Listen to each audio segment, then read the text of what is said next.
This is Atomic Shinobi and today I'm going to narrate second part of What If Naruto and Hinata were Jinchuurikis. If you enjoy this video, please like, share and subscribe to this channel. Now wasting no more time, let's start the story. The wave mission had been a week ago. After saying their goodbyes, Inari gave Naruto a tearful embrace, and Zabuza and Haku parted ways. Naruto had a hunch that he would probably not be friendly with them the next time he saw them. As a kind of peace sacrifice, Naruto had given them the bundle of cash he had obtained when breaking into Gato's hiding place. In the end, it went pretty well, with Zabuza becoming more relaxed. Since he was after money, Naruto reasoned that he truly respected him. Kiba arched an eyebrow as Haku thanked him. Who gives money as a gift, especially a big sum of money? In his defense, he reasoned that it would be beneficial. Alone, Tazuna bid him farewell and muttered that the new bridge would be named the Uzumaki Bridge in honor of his clan. When he heard that, a huge, extremely uncommon smile appeared on his face. Together with Zabuza and Haku, Team 8 was granted the distinction of being the first to cross the Uzumaki Bridge. After that, they said they would see each other again before parting ways. Naruto considered going back to his old home and the ruins of Uzushiogakure, but ultimately decided against it. It hurt too much and came too soon. Naruto glanced at the nearby alarm clock. 4:30 in the morning. By then, even he would be asleep, but nope. On an emergency mission, Kurenai, Kakashi, and the Sandaime Hokage's son, Sarutobi Asuma, the sensei of Team 10, departed. Can you guess to whom they gave their genin? Named Konoha's sublime green beast of prey, Maeda Guy as a Taijutsu expert and Team 9's sensei. Had it not been for his, he would have been highly respected, behaviors, it was going to be an exhausting day. Somehow, Naruto knew why they would all give them to Guy. Asuma most likely believed that his team was lacking in motivation and that a few training sessions with Guy would help them. Kurenai most likely took this action in retaliation for his disappearances during the wave mission and to give Kiba and Hinata additional taijutsu training. Kakashi. Perhaps Team 7 put a bit too much effort into trying to see through his mask. Rising from his bunk, Naruto rubbed his eyes beneath his mask. He needed it badly for the next 16 hours, and he hadn't slept at all. He strapped on his armor pieces and put the book he was reading away. After that, he covered his public clothes with his green jacket. Even though they weren't expected to arrive until 5:15 a.m., he made the decision to get a head start as usual. He made a stop at the armory on the way out. He said, "Ohio," to the Anbu responsible for the weapons. The Anbu returned the greeting, "Ohio, Fox.san. You need something?" Holding a clipboard, he stood by the door. "I'm just checking to see if the item I requested is here." After vanishing inside, the Anbu returned with a tiny package the size of a tissue box and said, "I'll go check. Give me a moment." "Handle with care," was written on it. "Is this it, Fox.san?" Naruto accepted the box and gave it a careful examination. Then he pulled out an odd eyepiece after opening it. A clip at the end held its 3 black leather straps in place. To conceal his Sharingan, the eyepiece itself had a darkened lens and was gray in color. It was sufficiently large to conceal the scar tissue surrounding his eye.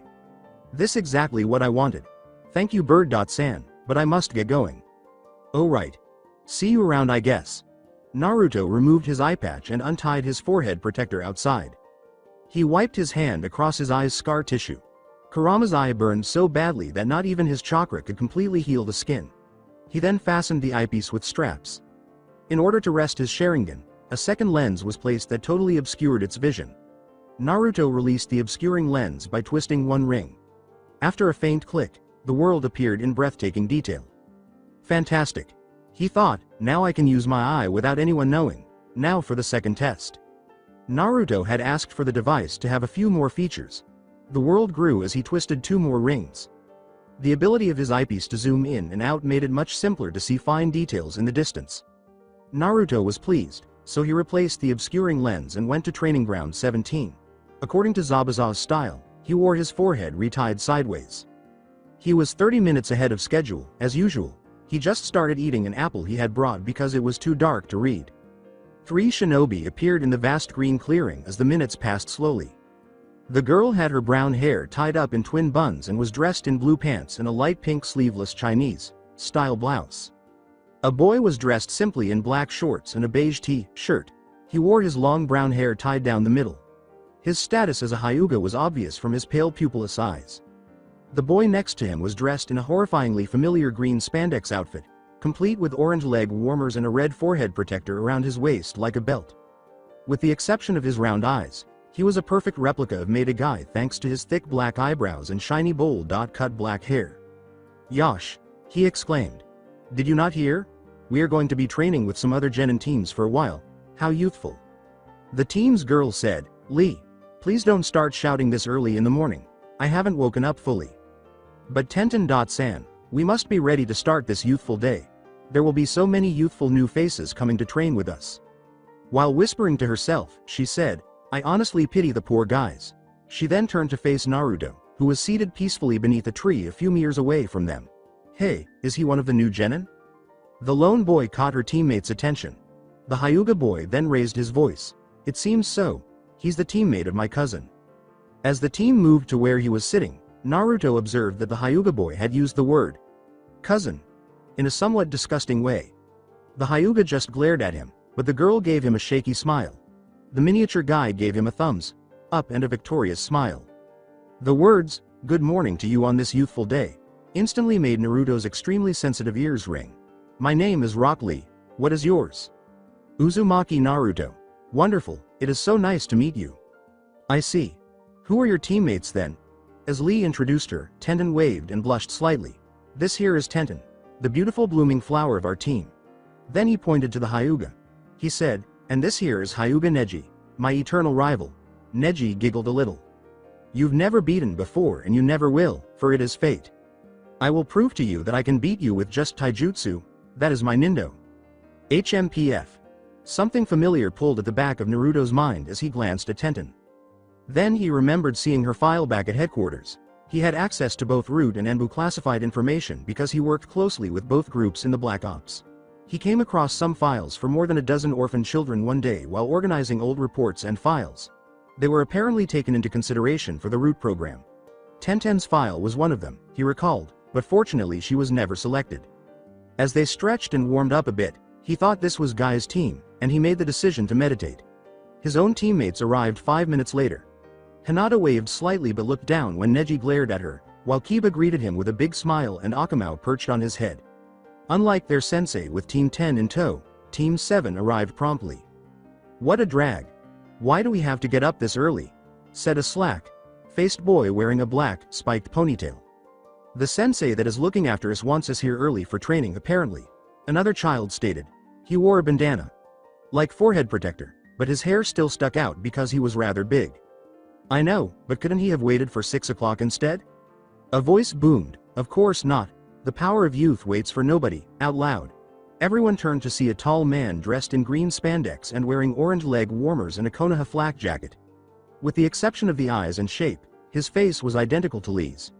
He then motioned to Kiba to begin, saying, "Let's start off by having everyone introduce themselves and share one interesting fact about them." He pointed to the little white dog on his head and said, "My name is Inuzuka Kiba, and this here is Akamaru. We both come from the Inuzuka clan." He replied. Then he gave Hinata, who was beside him, a shove. "My name is H. Hyuga Hinata. IW. Want to become S. Stronger to prove I am not a failure," she said softly. Neji scowled but turned to face Naruto, who was ready to leave. He hesitated before saying, "My name is Uzumaki Naruto." He didn't want to give away anything too personal. His cover story was a lie. "I graduated at the age of 10 from the academy." Everyone looked curious and a little impressed, but Lee left. With anime tears streaming down his face, Guy declared, "My name is Rock Lee. I cannot use ninjutsu or genjutsu, so I will become a great ninja with only taijutsu." "Of course you will, Lee," he exclaimed with tears in his eyes. "Guy. Sensei," Lee also exclaimed, crying. "Lee. Guy. Sensei." Everybody else gaped at the strange and slightly unsettling scene in front of them, while Tenten buried her face in her hands and Neji's eye twitched. Somewhere in between, they hugged, and somehow a sunset appeared behind them. Naruto coughed, "Ahem. Please, let's go on." The taller man in green spandex mumbled, "Of course, of course." They parted ways, and he gestured for his female student to leave. "I don't have a last name. My name is Tenten." She twirled a kunai on her finger and said, "I'm a weapons specialist and my aim is dead on." She then nodded to Neji at her side. "Hyuga Neji is my name." He looked at the boy with the raven hair in the blue shirt with the high collar across from him and said solemnly, "I think that fate is unchangeable." "Uchiha Sasuke is my name." The Aburame boy went next. I will avenge my clan one day, he said darkly. The blonde-haired girl from Team 10 and the pink-haired girl next to him gazed at him lovingly as everyone stifled a shiver at his words. Aburame Shino is my name. In combat, I use my Kakaichu, a kind of insect that consumes chakra. Why? He said quietly, because it is part of my clan techniques. His teammate with the pink hair followed. You can call me Haruno Sakura. Sasuke immediately ignored her as she giggled, but I hate Ino. Pig. After giving her a fierce look, Ino, the blonde, sniffed and started to speak, but she was stopped. Sakura Haruno? Lee asked, posing with a thumbs up and a broad smile full of gleaming teeth. What a lovely name. Would you mind becoming my girlfriend? Everyone gaped at him, and Sakura gazed at him as though he had grown a second head. No, why not? Lee's sensei consoled him with the power of youth and other platitudes, and then the platinum blonde next to her went, You're a weirdo. Yamanaka Ino is my name. With a dignified tone, she declared, I like Sasuke-kun and hate forehead girl. Sakura gave Ino a glare of her own before the sloth left. Nara Shikamaru is my name. The big boy next to him went last. I like watching clouds and sharing chips with my best friend, Choji, he said languidly. Akamichi Choji is the name. I enjoy taking my team out for barbecue. Guy gave them a radiant smile. Alright, today is the first day of our youth training. We will be training daily and won't be taking any D ranks because I will be looking after all of you for the next few days. Get back here before 10 o'clock after running 100 laps around Konoha, or you'll have to perform 1,000 push-ups to make up for your lack of youth. Everyone gaped once more, but Naruto, who was already anticipating a rigorous workout, and Guy's team hurried off right away. Are you serious? With a disbelieving expression on her face, Ino inquired. Of course I am. No one is immune to the power of youth. After exchanging glances, the other 8 genin ran off after Naruto and Team 9. Kiba and Hinata followed closely behind, thinking that if Naruto was serious about this, so was Guy. Sasuke stared at Guy for a little while longer before realizing that it was training and that it would make him stronger to hunt Itachi. Sakura and Ino followed, as the object of their affections had left the training grounds. Choji lingered by Shikamaru, who was unable to take his stunned expression off his face. Come on Shikamaru, it's 100 laps or 1,000 push-ups. Guy glanced down at the slacky boy and Shikamaru sat down right away, saying, What a drag, I think I'll do 1,000 push-ups instead. The punishment for not trying at all will be 2,000 push-ups. What a waste of youth. Choji looked down at his friend and chose to join him, while Shikamaru moaned and began his push-ups. After his last lap, Naruto felt out of shape and skidded to a stop next to an exhausted Tenten. Fortunately, his previous rigorous training regimen allowed him to keep up without too much trouble, but he hadn't had a workout like that since he was placed on Team 8, who had their own training schedule and didn't find many days where he could just drop everything and train for several hours straight. She said, Wow, no one's been able to keep up so easily with us before. He simply shrugged and looked at Choji and Shikamaru, who were still performing push-ups. Naruto, welcome back. You possess the strength of youth to arrive so early. Since they weren't used to the intense exercises he assigned his team, Guy actually extended the deadline by a few hours. Nevertheless, he wasn't overly shocked that Naruto continued to perform so well. XXXXX rewind XXXXX Naruto threw a punch at Kakashi's face, but Kakashi countered with agility, avoiding the blow by leaning back and forming hand seals for one of his wind jutsu. Air bullet jutsu in the wind style. From the palm of his hand, a concentrated blast of wind shot straight for Kakashi, only to smash a log that was substituted for the copy ninja at the last minute. Substitution, Naruto thought, surveying his surroundings. Up, down, left, right, behind. This pattern is getting boring, sensei. A pair of gloved, fingerless hands reached up from the ground to seize his ankles as he leapt upwards, and Naruto flipped back a couple of times, separating himself from his opponent as he dug his way out of the ground. Very good, Naruto. In fact, you're beginning to catch up to me, Kakashi remarked. Not if you overuse the same attack pattern. It's true. In any case, how did your therapy session go? She pried too much.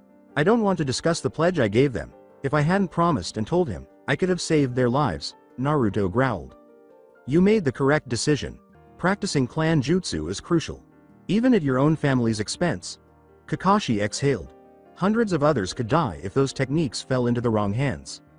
But, entry in dynamic. With a drop kick aimed at Kakashi's head, a tall, green man wearing spandex practically leapt out of nowhere, and after giving him a lazy glance, Kakashi leaned backwards, causing the man to smash a nearby tree instead. Guy, what now?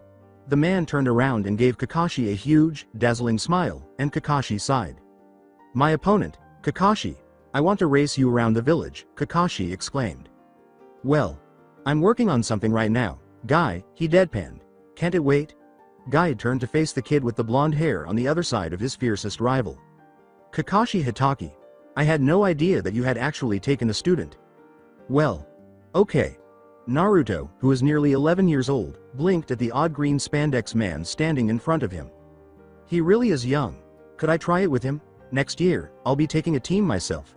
Kakashi raised an eyebrow before grinning. It's pleasant. Just don't. Naruto watched Guy warily, as if he expected him to go crazy or something, but in reality, he was waiting for him to go crazy. You know, overdo things, he said, in a slightly lighter tone than his typical apathetic one.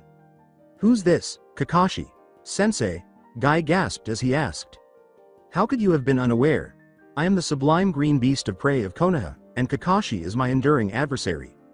With a stream of tears streaming down his face, Guy faceplanted himself anime style on the ground. Sensei never told me he had a rival with huge eyebrows. Kakashi. Damn you. Behaving like a hipster. How could you not share with your student the many advantages of youth? He groaned.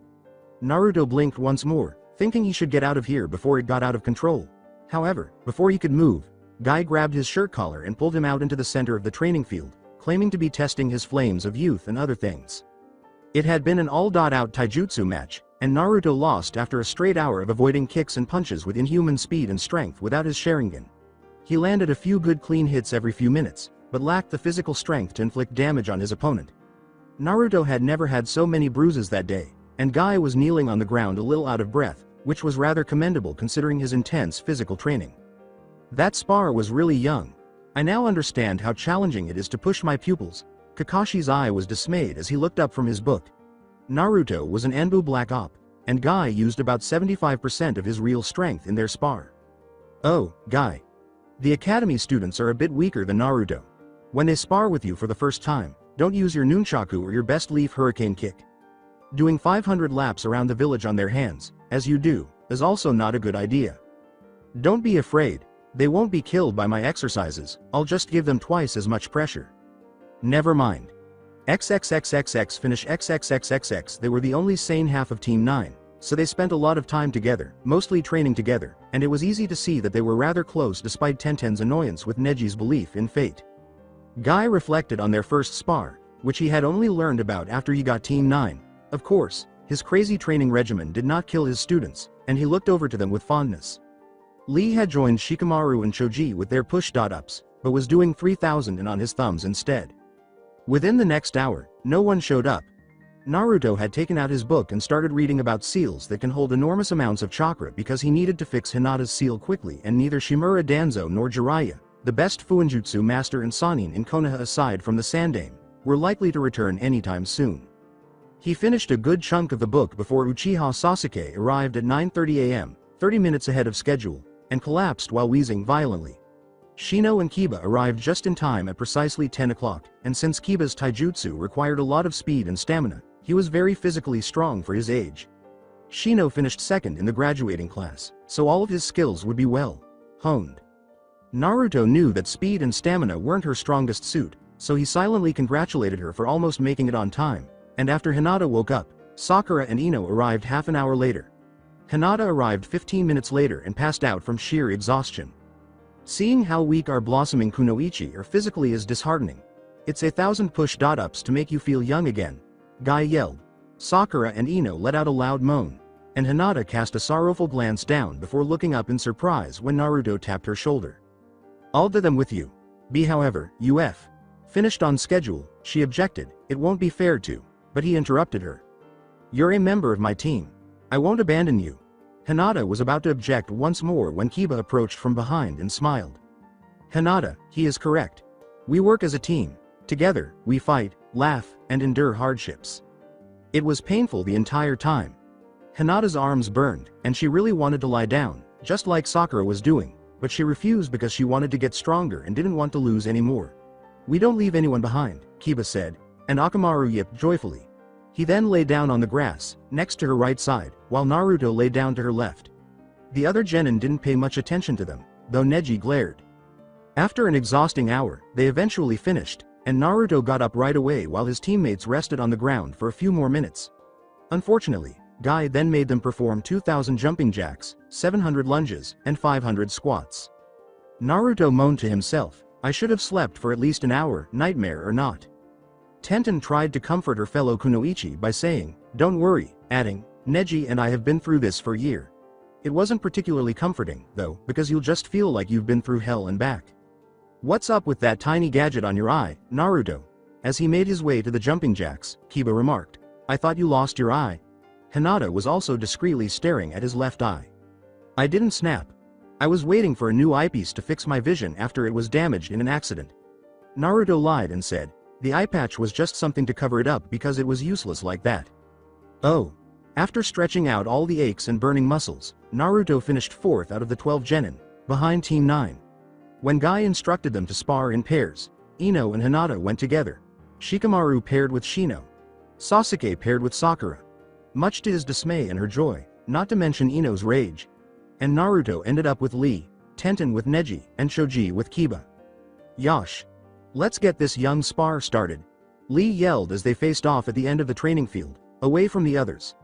Lee assumed the same taijutsu stance that Guy did, and Naruto slipped into his much lower stance. Since Lee was Guy's proto-copyright, his fighting style would be identical to Guy's, making taijutsu his strongest suit. Naruto also learned that Lee was incapable of using genjutsu or ninjutsu, which allowed him to concentrate only on taijutsu. Naruto used the momentum from his charge to grab Lee's elbow and flip him over as Lee lunged forward, aiming a punch for his head. Lee twisted in midair, landing evenly on both feet, then spun around a roundhouse kick to the blonde boy's head. When Lee spun after the kick, Naruto thought, "Damn, he's fast," and ducked and blocked a backhand, aiming a punch for his open side. Lee turned closer to Naruto, and the punch sailed into empty air, and he threw another spinning kick to Naruto's exposed back, which Naruto rolled forward to avoid. He got to his feet and barely crossed his arms to block a lightning fast high kick to his gut, and his arm guards absorbed the force of the kick as Naruto shot into the air. "Oh Kami, he's using the primary lotus," Naruto realized as Lee leapt upward, just below him, and as his bandages started to wrap around him, wind chakra erupted onto his right hand. Naruto swung his arm, severing the bandages, and Lee's eyes widened before he twisted away from him when he swung his chakra-infused hand towards Lee's face. Lee landed easily on the ground, but Naruto had to twist himself to avoid hurting himself. His feet struck the ground with a lot of force, and he rolled to avoid his legs taking too much of the impact. They nearly clashed again, but Guy was running frantically in their direction. "Lee, what did I say about applying that jutsu?" With the exception of Neji and Tenten, who simply kept sparring, everyone gaped as he yelled and then punched him. "I apologize, Guy. Sensei. But my youthful passion got the better of me," and he started crying. Then Guy started crying as well. Then, "Hey Lee. Guy. Sensei. Hey Lee. Guy. Sensei." And you know what happened? Naruto turned his head away from the horrific scene next to him. He could tolerate the bloody corpses and the dimly lit Anbu interrogation unit, but he could not bear to see that absurd sunset and the intensely emotional embrace between the sensei and the student. More like father and son. Yes, it was too embarrassing to watch, but it brought back memories of his 3 cousins with his aunt, grandmother, and uncle all together and He felt a hand touch his shoulder. "How are you, Naruto-kun?" Naruto nearly recoiled at Guy's touch, and he became aware that his hands were shaking from the flurry of bittersweet memories racing through his mind. Guy said in a low, uncharacteristic voice. He curtly replied, "I'm fine." He saw Guy turn back to Lee and give him a punishment for using the primary lotus without his consent. 300 laps around the training grounds on his hands. That was pretty close. If he hadn't reacted quickly, he would have been flattened into a pancake in a crater. Lee's taijutsu was impressive. Even without his weights, he was fairly quick. Naruto sat down beneath a tree and drank water from a small canteen he had brought with him, thinking, "What to do now? I have no sparring partner." "Hey, would you like to try?" When he looked up, he saw Tenten, Lee's teammate, staring down at him. "Neji's gone off to challenge the Uchiha," a girl's voice said. She frowned, geniuses and their egos. "Sure." She grinned broadly. Tenten ran off to a part of the training grounds that was practically covered in sharp metal fragments and, in a matter of minutes, she was able to gather every single kunai, shuriken, or whatever was on the field. Naruto strapped his ninjutsu around his waist because the battle appeared to be more focused on weapons. Okay, just give me a second to get all my weapons back. Here we go. A storm of shuriken quickly swept across the sky, and Naruto smoothly drew his sword, slicing away one that was a bit too near to, down there. He thought, thank Kami, I have this. He danced elegantly, parrying any shuriken that approached too closely.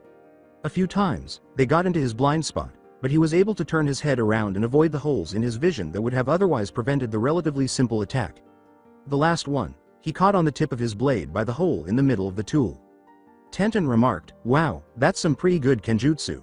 As a spear sailed alongside his head and impaled itself into the ground, he responded, I had a good teacher. Another wave of flying sharp objects approached him.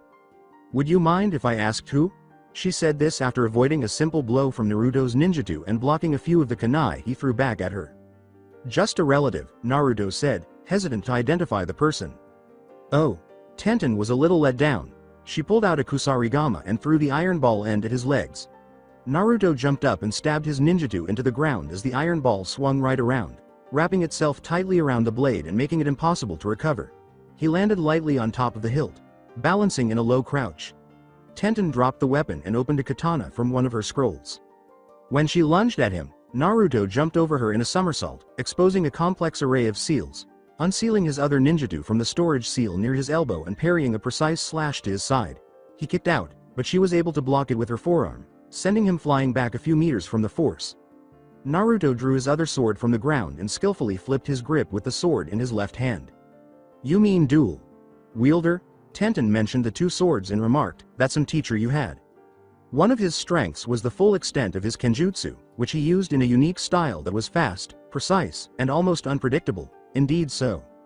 He swung his right katana downwards as Naruto charged, and Tenten blocked it over her head with her katana. She hardly noticed that he had switched his left grip back to the upright position, and she was able to twist her body to the right to avoid his thrust, slashing at his upper arm.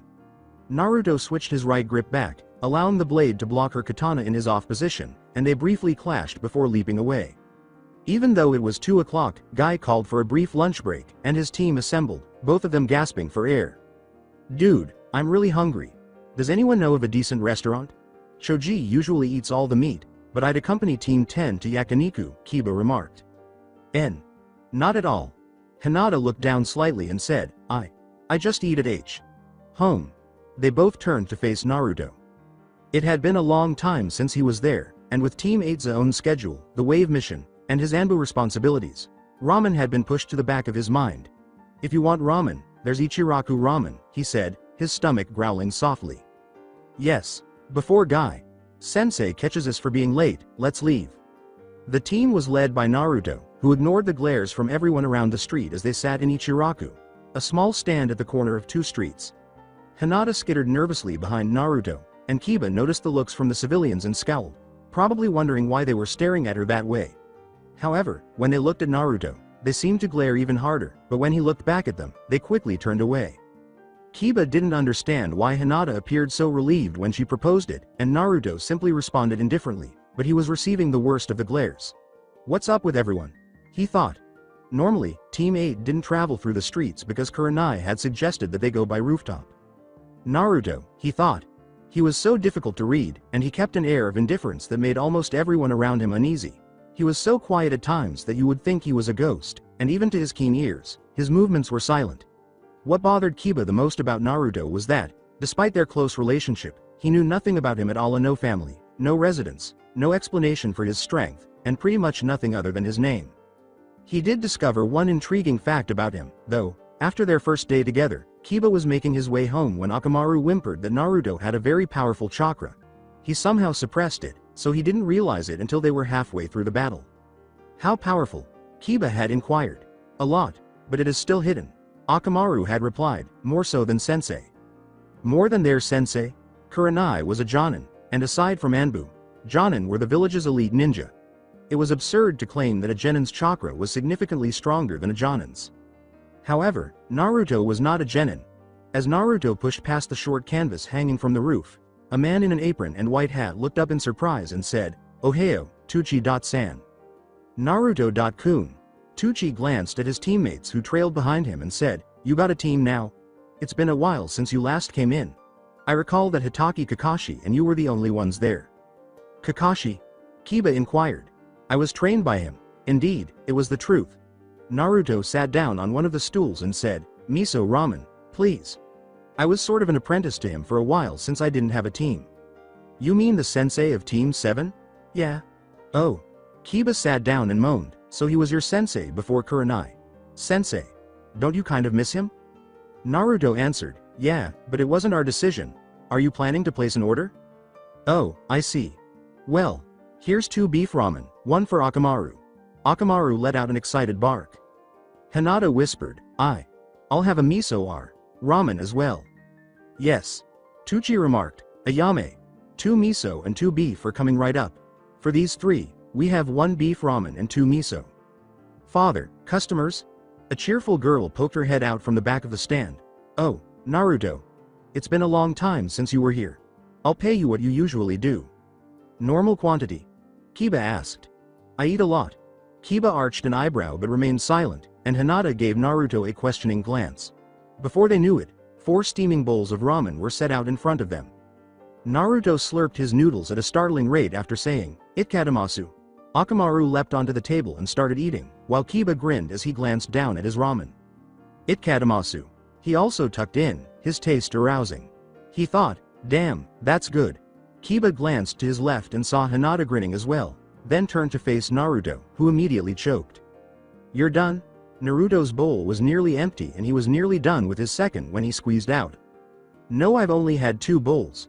When it comes to food, I'm not as quick as Kakashi." "Sensei." Kiba was at a loss for words, and Tucci grinned. "I believe that a few days ago, Kakashi's team was present. By watching him eat, they hoped to see through his mask. Funny how it vanished in an instant. He was about to remove his mask, and they were watching him very closely so they wouldn't miss anything.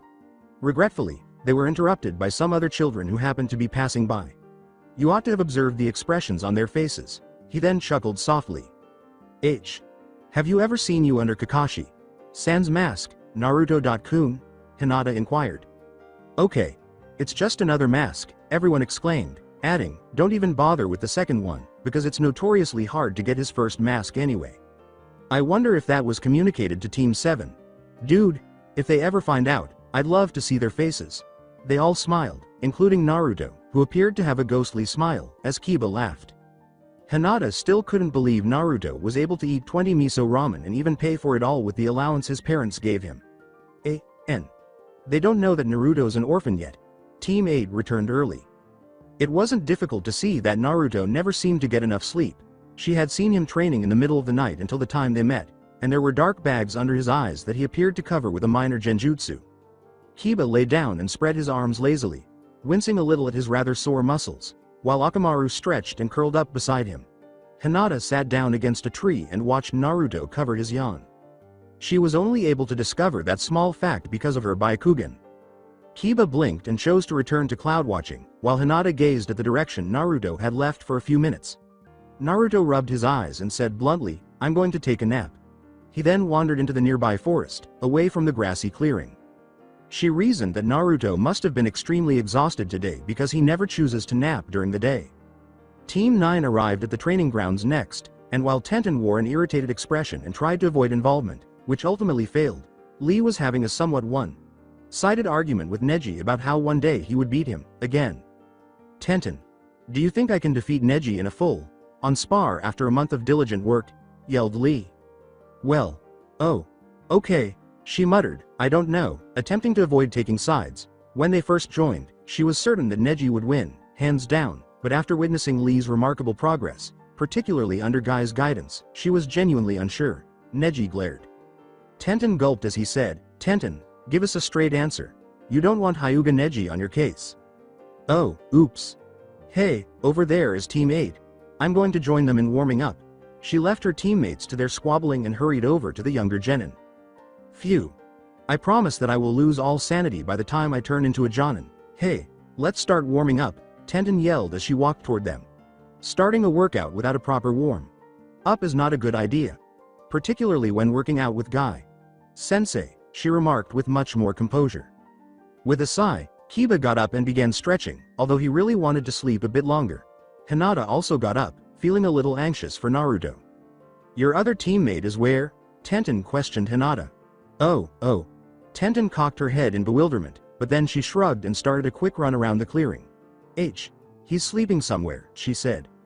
After a few minutes, everyone gathered to resume training, with Guy sporting that enormous smile with shiny teeth, Lee already performing push-ups, Neji meditating, and Tenten beside him, absently spinning a kunai around her finger, Sasuke frowning and Shino standing beside him, Ino and Sakura arguing as usual, Shikamaru lying languidly on the ground, and Choji munching on his chips.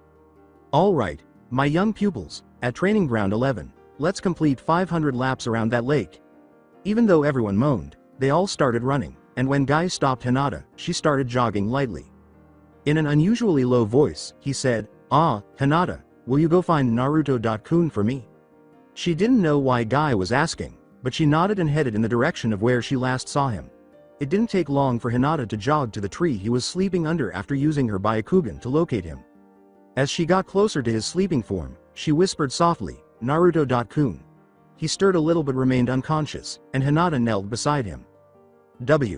Wake up, Naruto-kun." He stirred again, but this time his face changed into a deep frown, and then he began to tremble. "It's time for tea. Training," she whispered again. "Naruto-kun," Hinata said, beginning to get a little concerned. Was he having a nightmare? Naruto clenched his head and curled into a ball, as if he were trying to will the world away. His mouth opened in a silent scream, and his face changed into an expression of pain as his breathing became irregular, panting and gasping as if every breath he took hurt. "Naruto-kun. What was happening? What is going on? Something is just very wrong," Hinata said again, sounding a little panicked now.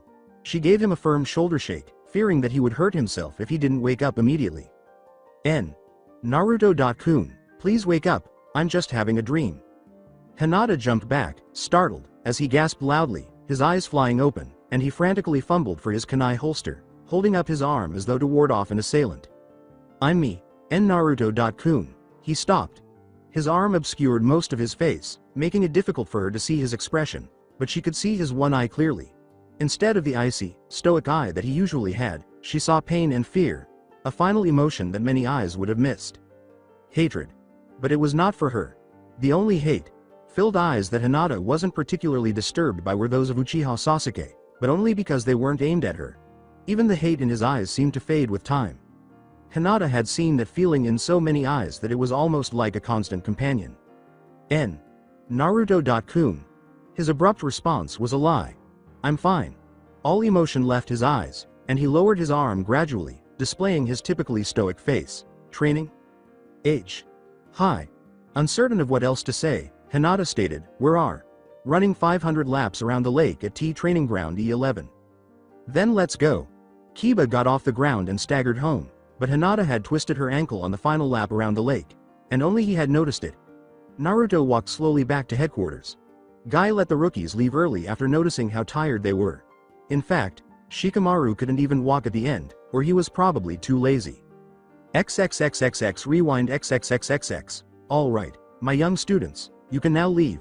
The day's training is over," Guy yelled, and before he could change his mind, everyone who was still able to move correctly scurried out of the training grounds. However, Guy-sensei, just 25% of the daily work has been completed today. Everyone who remained gave Lie. "You kidding?" look when he sobbed. "You can certainly carry on with the remainder of your training, forward to Yude's power." Guy-sensei, hey Lee. Guy-sensei, hey Lee. Ignoring the horrific scene, Naruto turned to see Kiba on the ground, Akamaru on his chest, completely unconscious. "Do you require assistance getting home?" he inquired. "Or maybe not." Kiba moaned, but he stumbled out of the training grounds, and Naruto turned to Hinata sitting on the ground. "Nah, I've got it." Kiba gasped, and he shakily got up and trudged away, carrying Akamaru under his arm. "See you tomorrow." He stumbled and fell flat on his face. "You require assistance?" She gave him a small smile as he pushed the previous scene to the back of his mind. She got up and began to walk away with a noticeable limp after saying, "I'm all right." As she continued to walk, her limp only grew worse, and she nearly fell, but something gentle stopped her. Naruto picked her up on his piggyback and remarked, "You should have said something when you twisted your ankle. She was surprisingly light. With her head resting on his shoulder, she whispered, "I'm tired of being weak. Everyone looks down on me. I want to demonstrate that I am no longer worthless." "Of course you aren't. B, however, isn't it true? Neji. Nissan D. Doesn't have his father because of me. No, it's Kumogakir's fault. Are you aware of that?" "Yes, and the entire incident was started by a Kumo shinobi." "I am nothing but a failure," she said somberly, adding that Neji. Nissan's father paid the price. "Then I'll help you prove them wrong, Huh? I heard you. The civilians, the Hyuga clan, and every shinobi who has ever denigrated you will all be proven wrong by us. Our identities are irrelevant. B. But you expressed a desire to strengthen yourself. I will assist you, Dabeo." Hinata was reserved. No one had ever offered her assistance. Her sensei, Kiba, and most importantly, Naruto, used to show her a great deal of concern, which must have been due to their many similarities. She said, "Thank you," and he felt a warm sensation in his heart as she slightly tightened her arms around him.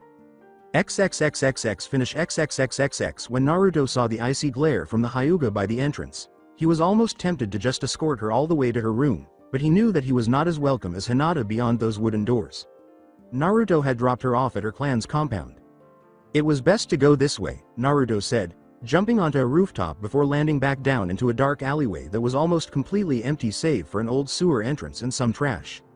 One of the more secret entrances to the Anbu headquarters, the sewer entrance had a blood seal hidden behind a Jinchuuriki that he said, Kai. He deactivated the seal by nicking his finger to draw blood, then he pulled off the lid and leapt down into the tunnel. He proceeded through the winding tunnels and came to a dead end, where Naruto ran his fingers over the wall, feeling for a carved fire symbol that marked the door to HQ. When he found it, he said, Kai.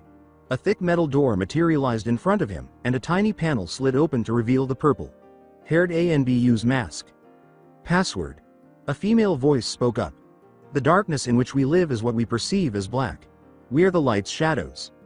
It appears that you had a difficult time. Welcome back, Fox. The door opened. Mission? Naruto said, just training. The big door slammed behind him as he entered the doorway. Oh, I see. I've heard that you were reassigned as a genin in the regular forces and given a new team. Are you still accepting missions, then? Naruto leaned against the wall behind him and said, yeah, there aren't enough Anbu to take in all the high-level missions. Are they aware? Who? Your team, I meant. People below the rank of jonin and civilians are not allowed to know who an Anbu is. My sensei is the only one who is aware. I understand. In any case, you're replacing Deer on patrol. Chakra fatigue during a mission. You're not overly exhausted, are you? I have to get into uniform, though, he lied, adding, I'm fine. I'll see you then. She responded, see you around. After taking a quick shower, Naruto put on his uniform, covered his face with his mask, and used a minor genjutsu to grow taller and replace his left eye with a blue one. He then walked all the way back to the sleeping quarters through the narrow hallway. By the time he did get out, it was getting late. Patrolling Konoha was boring, but it was better than the life or death situations that arose every few minutes during the missions. When the village strength dropped significantly after the tailed beast attacks, everything was concealed in case enemy spies leaked the information to the other villages, which would have led to war and Konoha's defeat due to the power imbalance. This was one of the many significant differences between Anbu and the regular forces. Anbu is always in the shadows and is much more secretive than they used to be. In order to prevent anyone from reviewing the actual number of Anbu, which would make it difficult to determine the organization's strength, Danzo proposed that Anbu remain totally hidden from the public eye and only be visible during emergencies, significant events, and when necessary. There were no set patrol routes, and the majority of Anbu just watched the populace or blended in with the crowd, rarely appearing in public. Naruto slipped into the shadows, his stealth being fairly good for his age. After all, being a prankster really helped. He was actually early for his shift, which is why he chose to visit a friend. Naruto was only keeping his word, and he had obtained special permission from the Hokage to reveal himself to him. Like everyone else, except Guy and Lee, Uchiha Sasuke was exhausted and wanted nothing more than to collapse on the soft grass at the training grounds. However, he managed to drag himself home, take a long shower, change into new clothes, and walk down to a small dock near the Uchiha clan compound, which Sasuke always visited in his spare time and served as his place of mourning following the Uchiha clan massacre. Neji shut down his tenketsu, and he rubbed a sore spot there. That guy was lethal, a few blows and he was out. Sasuke frowned. If he was ever going to kill Itachi, He needed to get stronger. He sat quietly at the edge, gazing down at his reflection and thinking back to 4 years ago, when he finally received his father's approval, before Itachi took everything away. A voice said, "I thought I'd find you here." Sasuke turned. He said, "Ohio, Fox." The man in the mask nodded. He was tall, thin, and appeared to be in his early 20s. His mask was shaped like a snarling fox with a single orange stripe painted across it. He had blue eyes and spiky blonde hair. "How is your day going?" he inquired. "Now." Sasuke responded, "It hurt."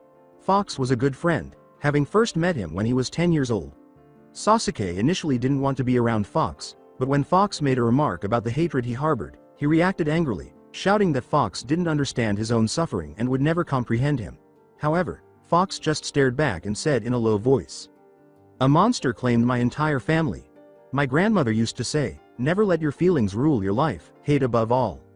I can't deny the hate I feel, though. I came to the realization that if I dedicated my life to pursuing him, I would only end up destroying myself, what was left of me, and everyone around me. I made an effort to live again. Tried to start over and make my life better. It hurt and was difficult. It hurts less to keep going this way, but I can't say if I made the right decision. Over time, Fox would visit him and simply talk or show him something, and Sasuke started to look up to him. With Fox's support, he stopped alienating his classmates, started to participate more in class, and eventually started to make true friends. His hatred for Itachi never went away, but a new meaning entered his life, and he was right, it was difficult at first, but it gradually made the pain less intense. Fox said, "Maeda guy is a tough trainer, is he ever? So, don't you have a couple more days with him?" "A couple of days in hell. He trains us more than Kakashi, at least. He could be at least 2 hours late, but you never told me that. I didn't want to let you down. In any case, it's unlikely that you would have trusted me." Sasuke grunted and said, "You two are really alike. He and I have collaborated on missions. His life has been difficult. Having a hard life seems to suck emotion out of you." "True. Speaking of which, a fellow genin today had a striking resemblance to you, Ryua. All of my relatives have passed away." Fox brushed it off as a coincidence. "I apologize. It's all right." There was silence for a while. "Fox," Sasuke started, "you never explained to me why you don a fox's mask. I believe that since the attack on Kyuubi 12 years ago, no one would dare use anything like that. Even the Yondaime perished that day. Why?" Sasuke was a little worried that he had somehow offended Fox, but he spoke after he had been silent for a while. "People are afraid of everything associated with negative events. It is not necessarily the fox just because it is its mask. Because it resembles the fox that killed their loved ones, people despise it. A monster. Ultimately, it serves as a stand-in for their animosity. Since they are unable to vent their rage on the original, they vent all of their anger on it. To change that, I put on this mask. The mask serves as the protector's identity to demonstrate that even the fox is the fox. You get it?" Sasuke frowned and said, "Sort of." He felt that Fox had revealed far more than he had meant to, but he was at a loss for words. "All right. In addition, I think it fits me. Well, I must leave now. See you later." "Yeah." Sasuke gazed into the water. Fox was the only person he could relate to, like a brother, and he was the one who had saved him from the anguish and loneliness following the deaths of his family. His visits were always brief, but he truly valued them. A woman in her mid-20s asked, "So, you're leaving for 2 weeks with Guy and some other fellow genin, right?" She wore a black skirt, a yellow blouse, and a basic doctor's coat. She had purple eyes and long, dark hair. Her hair was pulled back into a ponytail, and she wore glasses as well. Naruto rubbed his arms in remembrance of the quantity of push-ups he had performed earlier that day and remarked, "Hi, until our senseis get back." He wasn't sure whether he should be excited or afraid. All of the appointments during that time would have to be cancelled. As she crossed out several dates on her notepad, the woman frowned and said, "TCH. It's so hard to get regular visits here for you, considering all your duties. Hell, you're still running some B-rank missions in between days. I'd be damned if you get another A rank or Kami forbid an S rank. The village needs me. Well, the village can wait. They send me patients they want fixed, but can't wait for them to properly heal before sending them out again. Really. Yuka-san, it's just a training trip this time." Yuka was furious. It was Naruto who required these sessions on a regular basis. She was aware that he didn't view these appointments as his top priorities. In actuality, though, none of her other patients did. For many higher-ranking shinobi, Aikido Yuka was one of the few non-Yamanaka psychiatrists. She had more authority on classified issues because she would primarily take on Jonin and a small amount of Anbu.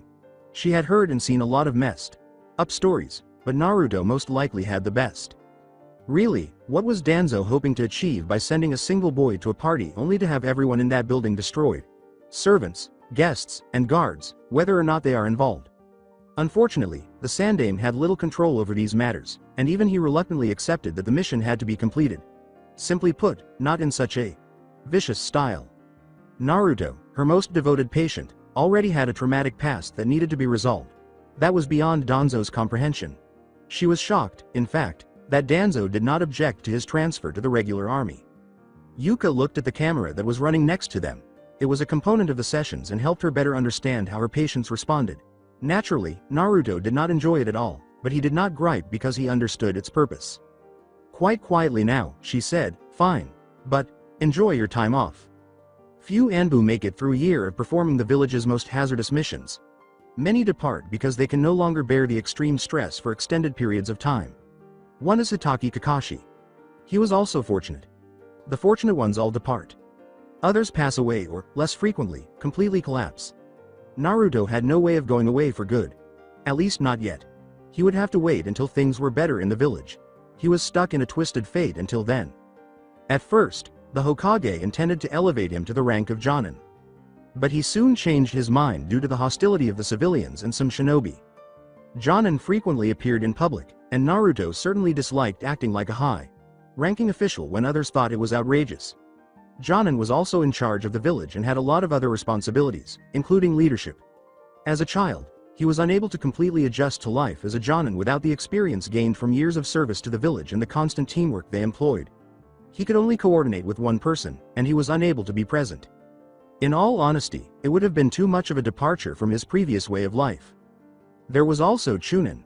Danzo thought it was too ineffectual, though, and he was already proficient enough. In addition, he preferred to conceal his weapon. Before leaving, Naruto gave her a small smile and blinked at her. After returning his smile, Yuka turned off the running camera. Naruto put a waterproof plastic cylinder in his bag along with a scroll for book storage. His sensei and the other Jonin had gone on an emergency mission 3 days prior. According to the mission status, the Hokage told them yesterday that it would take 2 weeks for them to return. Beautiful. Everyone else appeared to want to die there and then. Naruto looked up to see one of his co-workers looking down at him as he set down 2 steel square plates for a new project he was about to begin.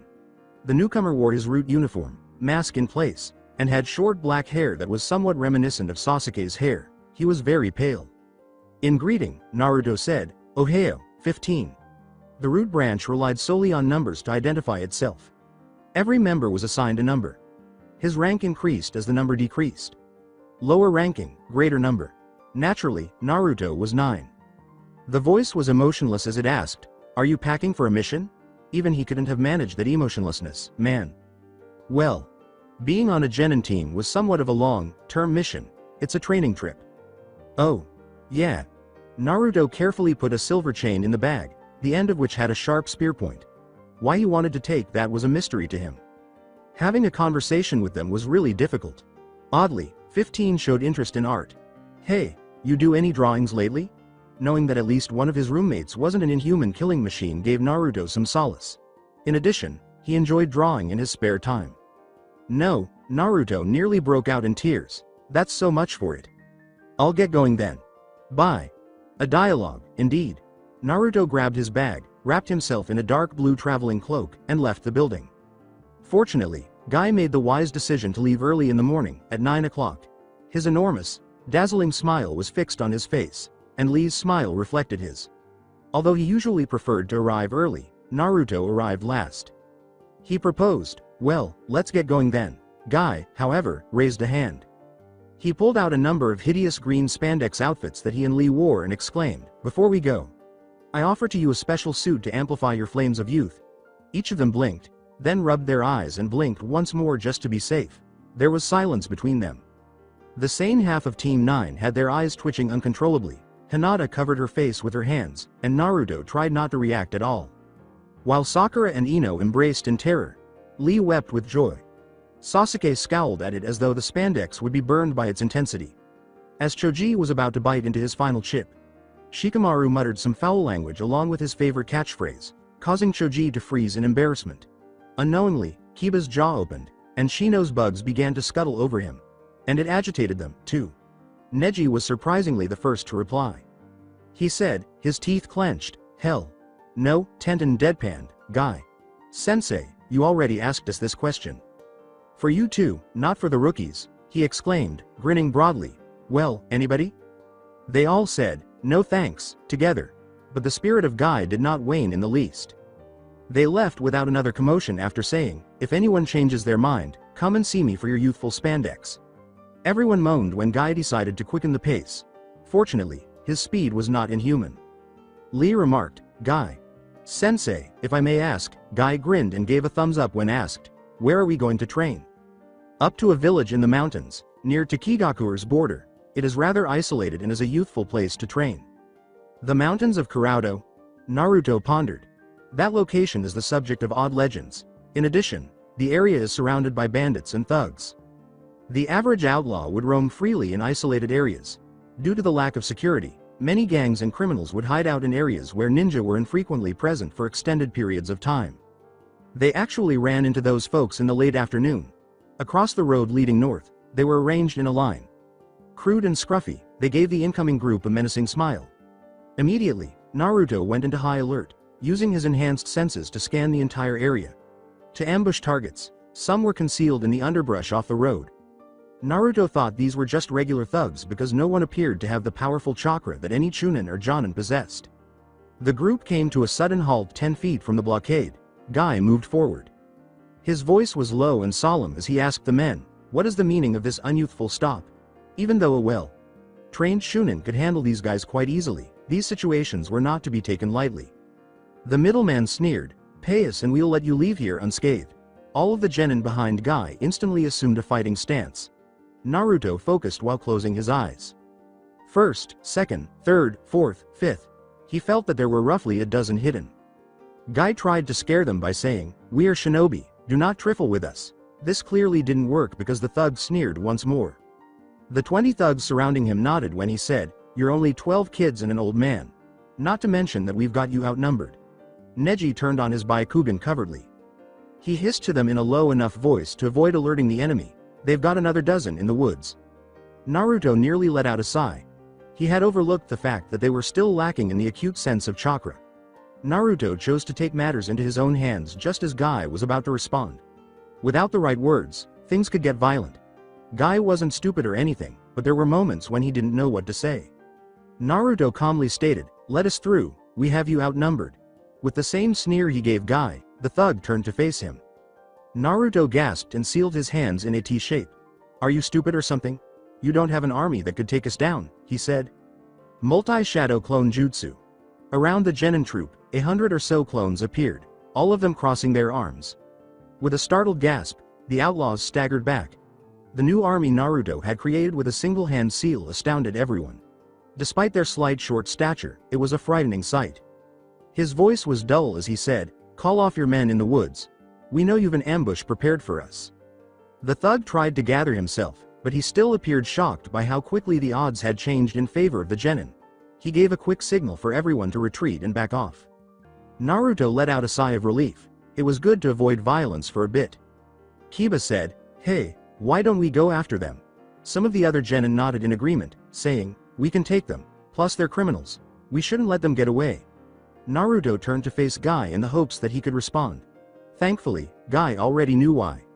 He said gravely, "Now, it is best to avoid conflicts. It could end in death if you're not careful. Any fight could end the life of a comrade no matter how skilled they are. Also, a conflict can easily escalate beyond your control, normally depending on who you're dealing with. Were it foreign shinobi, it could lead to war." At that realization, they all gasped. They seemed to have understood. After that, the group went on in silence. They passed by at a fairly rapid pace, and by dusk they had reached a small village just a few kilometers from the mountains. But according to Guy, they still had to run for a few more hours to reach their destination, which was up those mountains. They all moaned softly, but when they came to a resting place nearby, the atmosphere brightened. The girls were in one room and all the boys in another. Naruto threw himself onto the futon after cleaning up after a long day of travel. Except for him, all the boys were sound asleep. The nights frightened Naruto. He was fortunate to get 3 hours of sleep because he had frequent and intense nightmares. For 3 years, things had been that way. Naruto closed his eyes and let the darkness engulf him. Clone Jutsu. Another sick, lifeless illusion of himself then burst forth. Naruto, who was 5.5 years old, sighed. Everyone was able to make at least one passable clone of the jutsu they had just learned in class a week prior. No one was like the clones of Naruto. Once the hand seals were formed, he yelled, "Clone Jutsu!" Another dead clone emerged.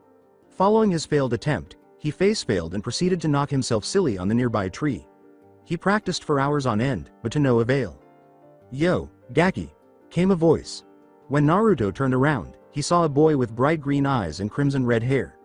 He was dressed in black sweatpants and a plain white shirt with a red swirl on the front, and he appeared to be around 14 years old. "Need any help?" His loud voice made the redhead wince a little. "Oh, yes please. This clone jutsu doesn't work. Can you please tell me I'm doing wrong?" he said. Naruto swallowed, formed the hand seals, released his chakra as instructed by the instructors, and said, "Sure, show me." "Clone jutsu!" Naruto exclaimed, opening one eye before collapsing from sheer frustration rather than fatigue. Once more, the clone had died.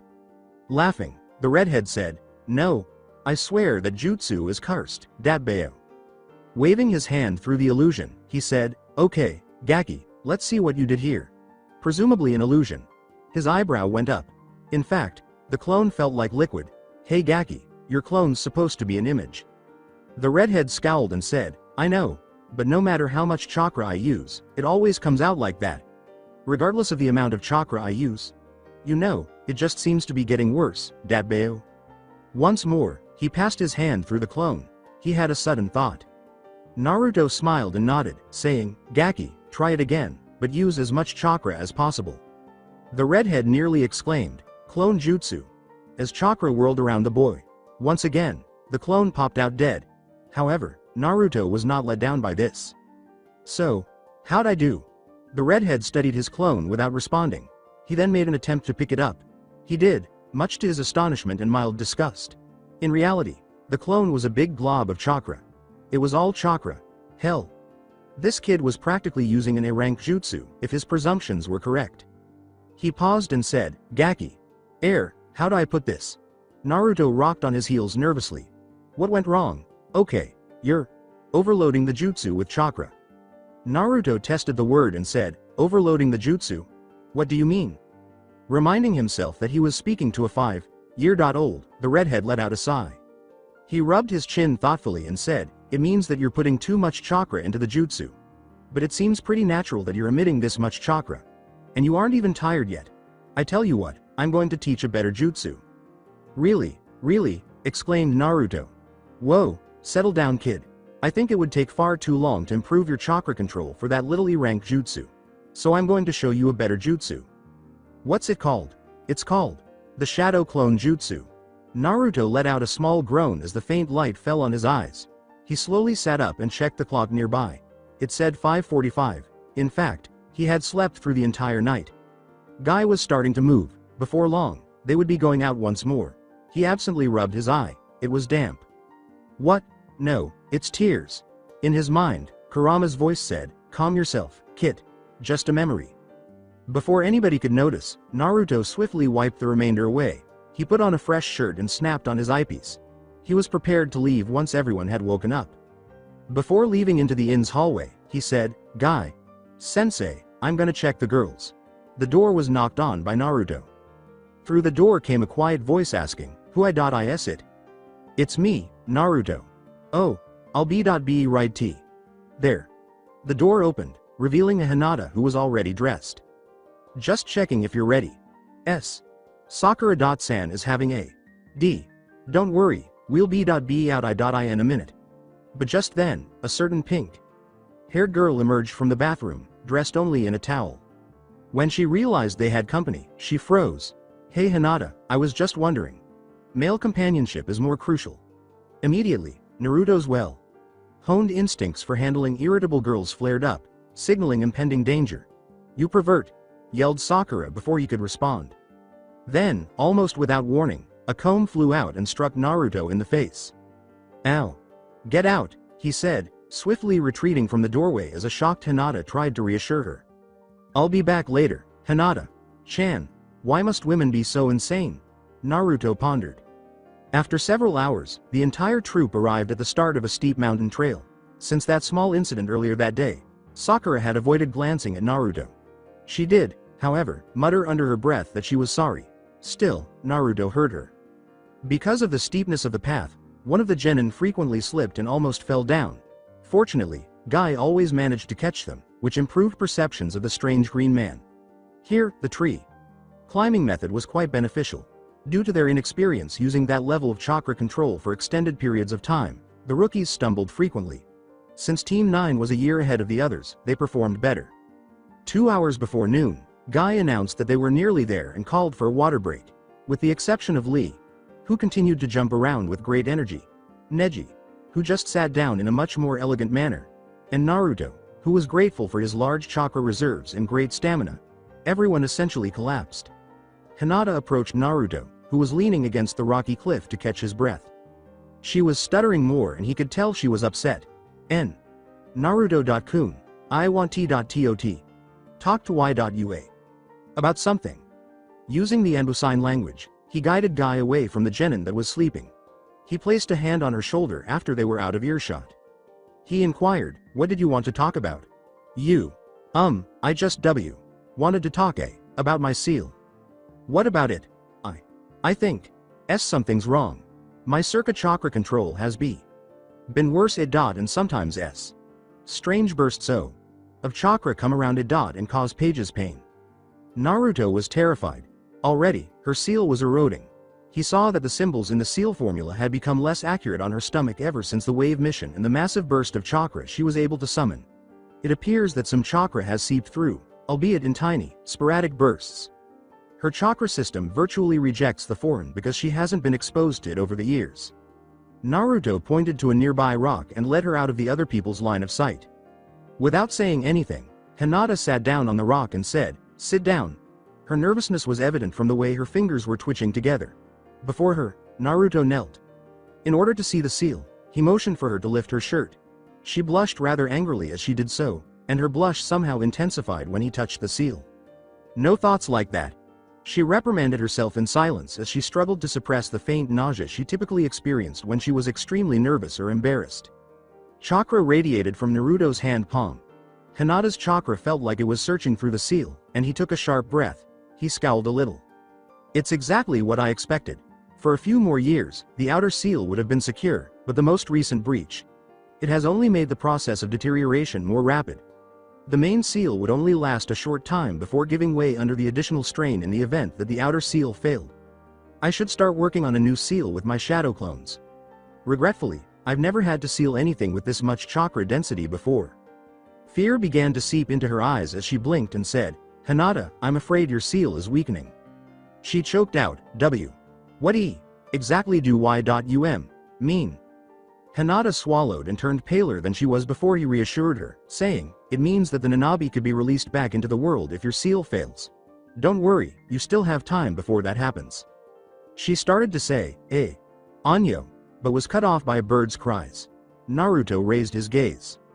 A messenger hawk. He then extended his arm and gave a low, pitched whistle. The bird landed on his arm after screeching once more. Naruto read the small scroll after untying it from the bird's leg. Something significant in the message was indicated by the slight furrow in Hinata's brow. After some time, he rolled up the scroll and said, "We should get going." Although she nodded, she was certain that something was wrong. Guy exclaimed, "Yosh! Let's get going now." When the 15-minute break was over, the genin groaned about their aching legs as they stumbled to their feet. He saw an agitated Naruto coming back with a similarly agitated Hinata. What took place? "Guy. Sensei," he started. In his hands he held out a scroll. A message came. After saying, thank you Naruto.kun, he unfolded the communication. Guy scowled. Despite the scroll's assurances, a feeling of dread descended upon him. Section 3 of Intelligence Report 286A, Northern Border. 2 unidentified kunoichi and 4 unidentified shinobi have crossed the Sound's border. There is no forehead protector visible. Kunoichi 1. About 5 feet 6 inches with short blonde hair, green eyes, a black traveling cloak, and a whip. Kunoichi 2. Black traveling cloak, katana on her back, simple silver earrings, silver eyes, and long dark brown hair in a high ponytail. Approximately 5 feet 1. Shinobi 1. About 5 feet 9, silver eyes, short, light brown hair, black traveling cloak, and 2 tontos strapped to his back. Shinobi 2. Approximately 6 feet 2, with a heavy build, steel gauntlets, black traveling cloak, dark blue eyes, and wild, spiky black hair. Shinobi 3 to 5, 0. Small, nimble, with a black traveling cloak, light brown hair, silver eyes, round glasses, freckles, and a modified crossbow. Shinobi 4. Approximately 5 feet 10, with golden eyes, a large stocky build, stubble, and violet hair in a short ponytail, carrying an iron staff, is thought to be the leader. Goal. Not specified. The destination is west. 2 Chunin teams will be sent to look into it. Every team in the northwest should remain extremely vigilant. Indeed, ominous. We're here. Naruto stared in awe of the scene. It was lovely. The others appeared equally astounded by it. High above, they peered over the ledge.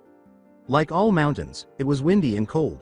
There was a tiny valley below that was partially encircled by a few other mountains but never completely enclosed. It featured lush green forests and a small river that flowed across it from a waterfall that fell halfway between the valley and the genin. In fact, the valley itself was still fairly high.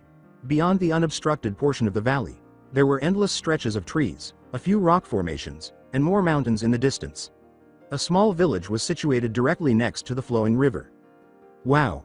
Exhaled Ino. Sakura exclaimed, incredible. Indeed, Guy added in a loud voice. He paused and lowered his voice as though he were complaining about something. I once went on a mission to this place and I never forgot its beauty. As he spoke, everyone looked at him. Nor its spiritual affinity. Spiritual connection. Anyways, let's get going. We have a long way down to go.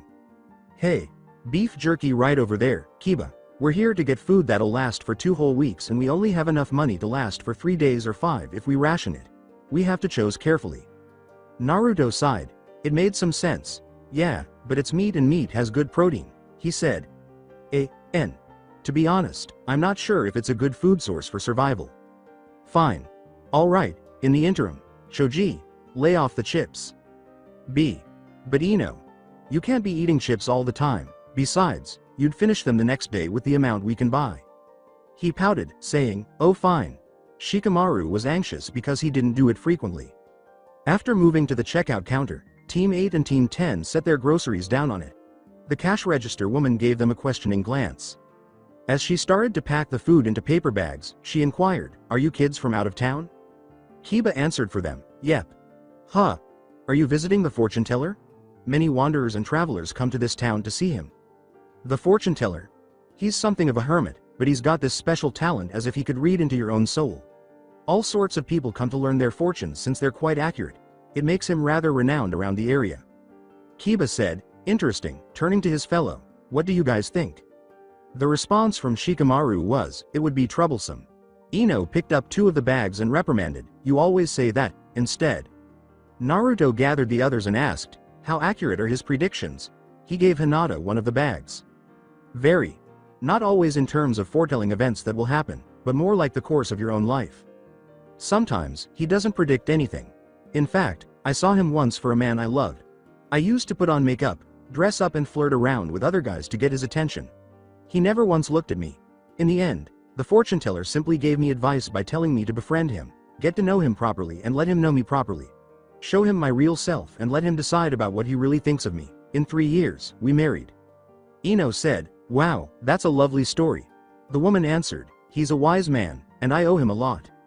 Hinata inquired, where does he live? On the outskirts of the town. You kids probably should go see him. Shoji said, thanks for the advice. After saying their goodbyes, they set out on the path that winds through Senkansha, which translates to seer. It was a small town with a few hundred residents, and most people were friendly. Shinobi were rare in the area due to its relative isolation, which resulted in their complete unknown status or admiration at the sight of their forehead protectors. Naruto sensed a presence even before they had been walking for a minute. A young man rushed out of an alley and struck Naruto squarely as they turned the corner of a street. Ah, I'm so sorry, the man exclaimed in a panic. He hurried to his feet and extended his hand to the startled blonde boy. He wore black round glasses, had short light brown hair, and his face was covered in freckles. He had bandages on his arms, dark blue sweatpants, and a black shirt. But his bright silver eyes were his most unsettling characteristic. "Are you alright?" The unexpected confrontation caused Naruto to blink. The new guy had a certain quickness about him, which made his movements shinobi-like and waste-free. It was best to be safe because something wasn't right. He laughed as a result. He took the man's outstretched hand and pulled himself up, saying, No, it's okay, it was just an accident, Dadbao." The young man's muscles held a secret tension that Naruto could sense. His face was plastered with a bright smile. "Heh, there've been worse things that happened to me. Name's Kentaro. Takashi." He grinned back at them. Naruto could sense his friend's wide-eyed reactions to his 180-degree personality change. All of a sudden, he sensed a slightly agitated presence.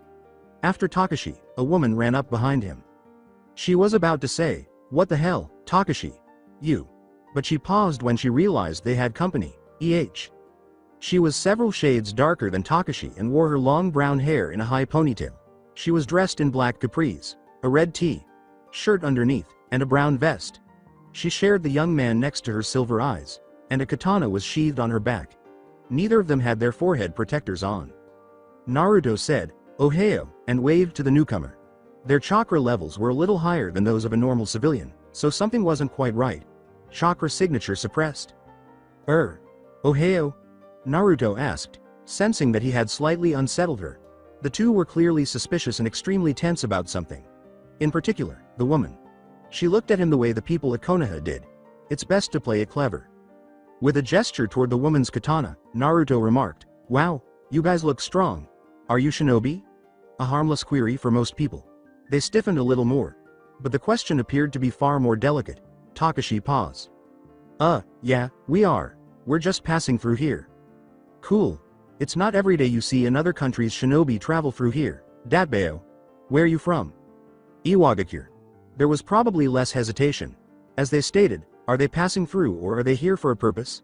Pointing to their forehead protectors, Takashi questioned, "Aren't you guys from Konohagakure?" "Yup, we're just visiting as well." Oh, he seemed unnerved by this as well. "Hey, are you guys here to see the fortune teller?" No, just passing through." As she pulled on his arm, the woman interrupted, "Takashi, let's get going." As the woman pulled him away, he said, Bye, Kentaro." Naruto waved and said, "See ya, Takashi." His cheerful exterior vanished as soon as they were out of sight, and his personality abruptly reverted to its stoic state. Kiba unfroze at his teammate's incredibly odd transformation. Naruto. What the freaking hell was that all about? Aha. He seemed to frighten them a good deal. While Choji and Ino gazed at him inquisitively, Hinata blinked at him. Shikamaru's expression remained slack, but there was a knowing look in his eyes. "What did you anticipate? He is a Nara," Naruto pondered. His mind rumbled with Kurama's voice. Geniuses, the whole lot of them. Even though it was never intrusive, Naruto found solace in hearing it during his most lonely moments. Ino gave a dubious look, but Shikamaru appeared to concur as well. Something was up about them. Be on guard. We should also inform Guy Sensei just in case. With Team 10, there was an unwritten rule that Shikamaru was more than 99% correct on these points. As the most seasoned member of the group aside from their sensei, Hinata and Kiba consistently placed their own trust in Naruto, elevating him to the position of team leader in her absence. On Kiba's head, Akamaru gave a little whimper. Kiba translated, Akamaru said that they got a funny smell on them. Choji proposed to open a pack of chips and said, "We should go back to Guy Sensei. They should have the campsite up by now." Naruto let out a sigh when he saw Sakura and Ino arguing once more over Sasuke, who was regrettably caught in the middle.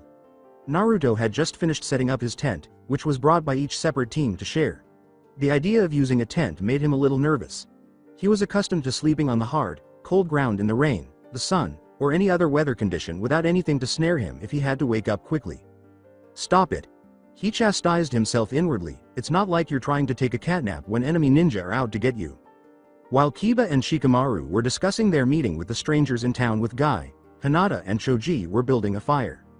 Assuming he had some spare time, Naruto leapt to a tree branch that overlooked the tiny campsite and took a seat. Since it would be rather costly to stay at the local inn for 2 weeks, Guy had made the decision to camp out in the fields a few kilometers from the town. In addition, shinobi typically do not have the luxury of a comfortable room to sleep in. If nothing else, camping was a good way to get a feel for sleeping outside. The small black book that Naruto always kept in his standard equipment pouch, which he wore on his hip, came out. Some would liken his habit of carrying his own bingo book to Kakashi's habit of carrying his own Icha Paradise book. At times, Naruto questioned why Kakashi carried a perverted book that was useless instead of one that contained useful information about the village's enemies. But it sounded suspicious. He might have been paranoid. Unconsciously defending the fact, Naruto thought, "You can't be too careful." Naruto made no attempt to cover his book once more. As of now, he was hidden from ordinary view. He hoped that Hinata or Neji, who was training with his teammates in the woods, would notice his small book filled with restricted statistics. He put these ideas in the back of his mind and started looking for the shinobi. The likelihood that they were missing .nin was 95%. Few people did not wear their forehead protector, and shinobi took pride in wearing their village symbol. Flipping through the pages, Naruto searched for the name Takashi.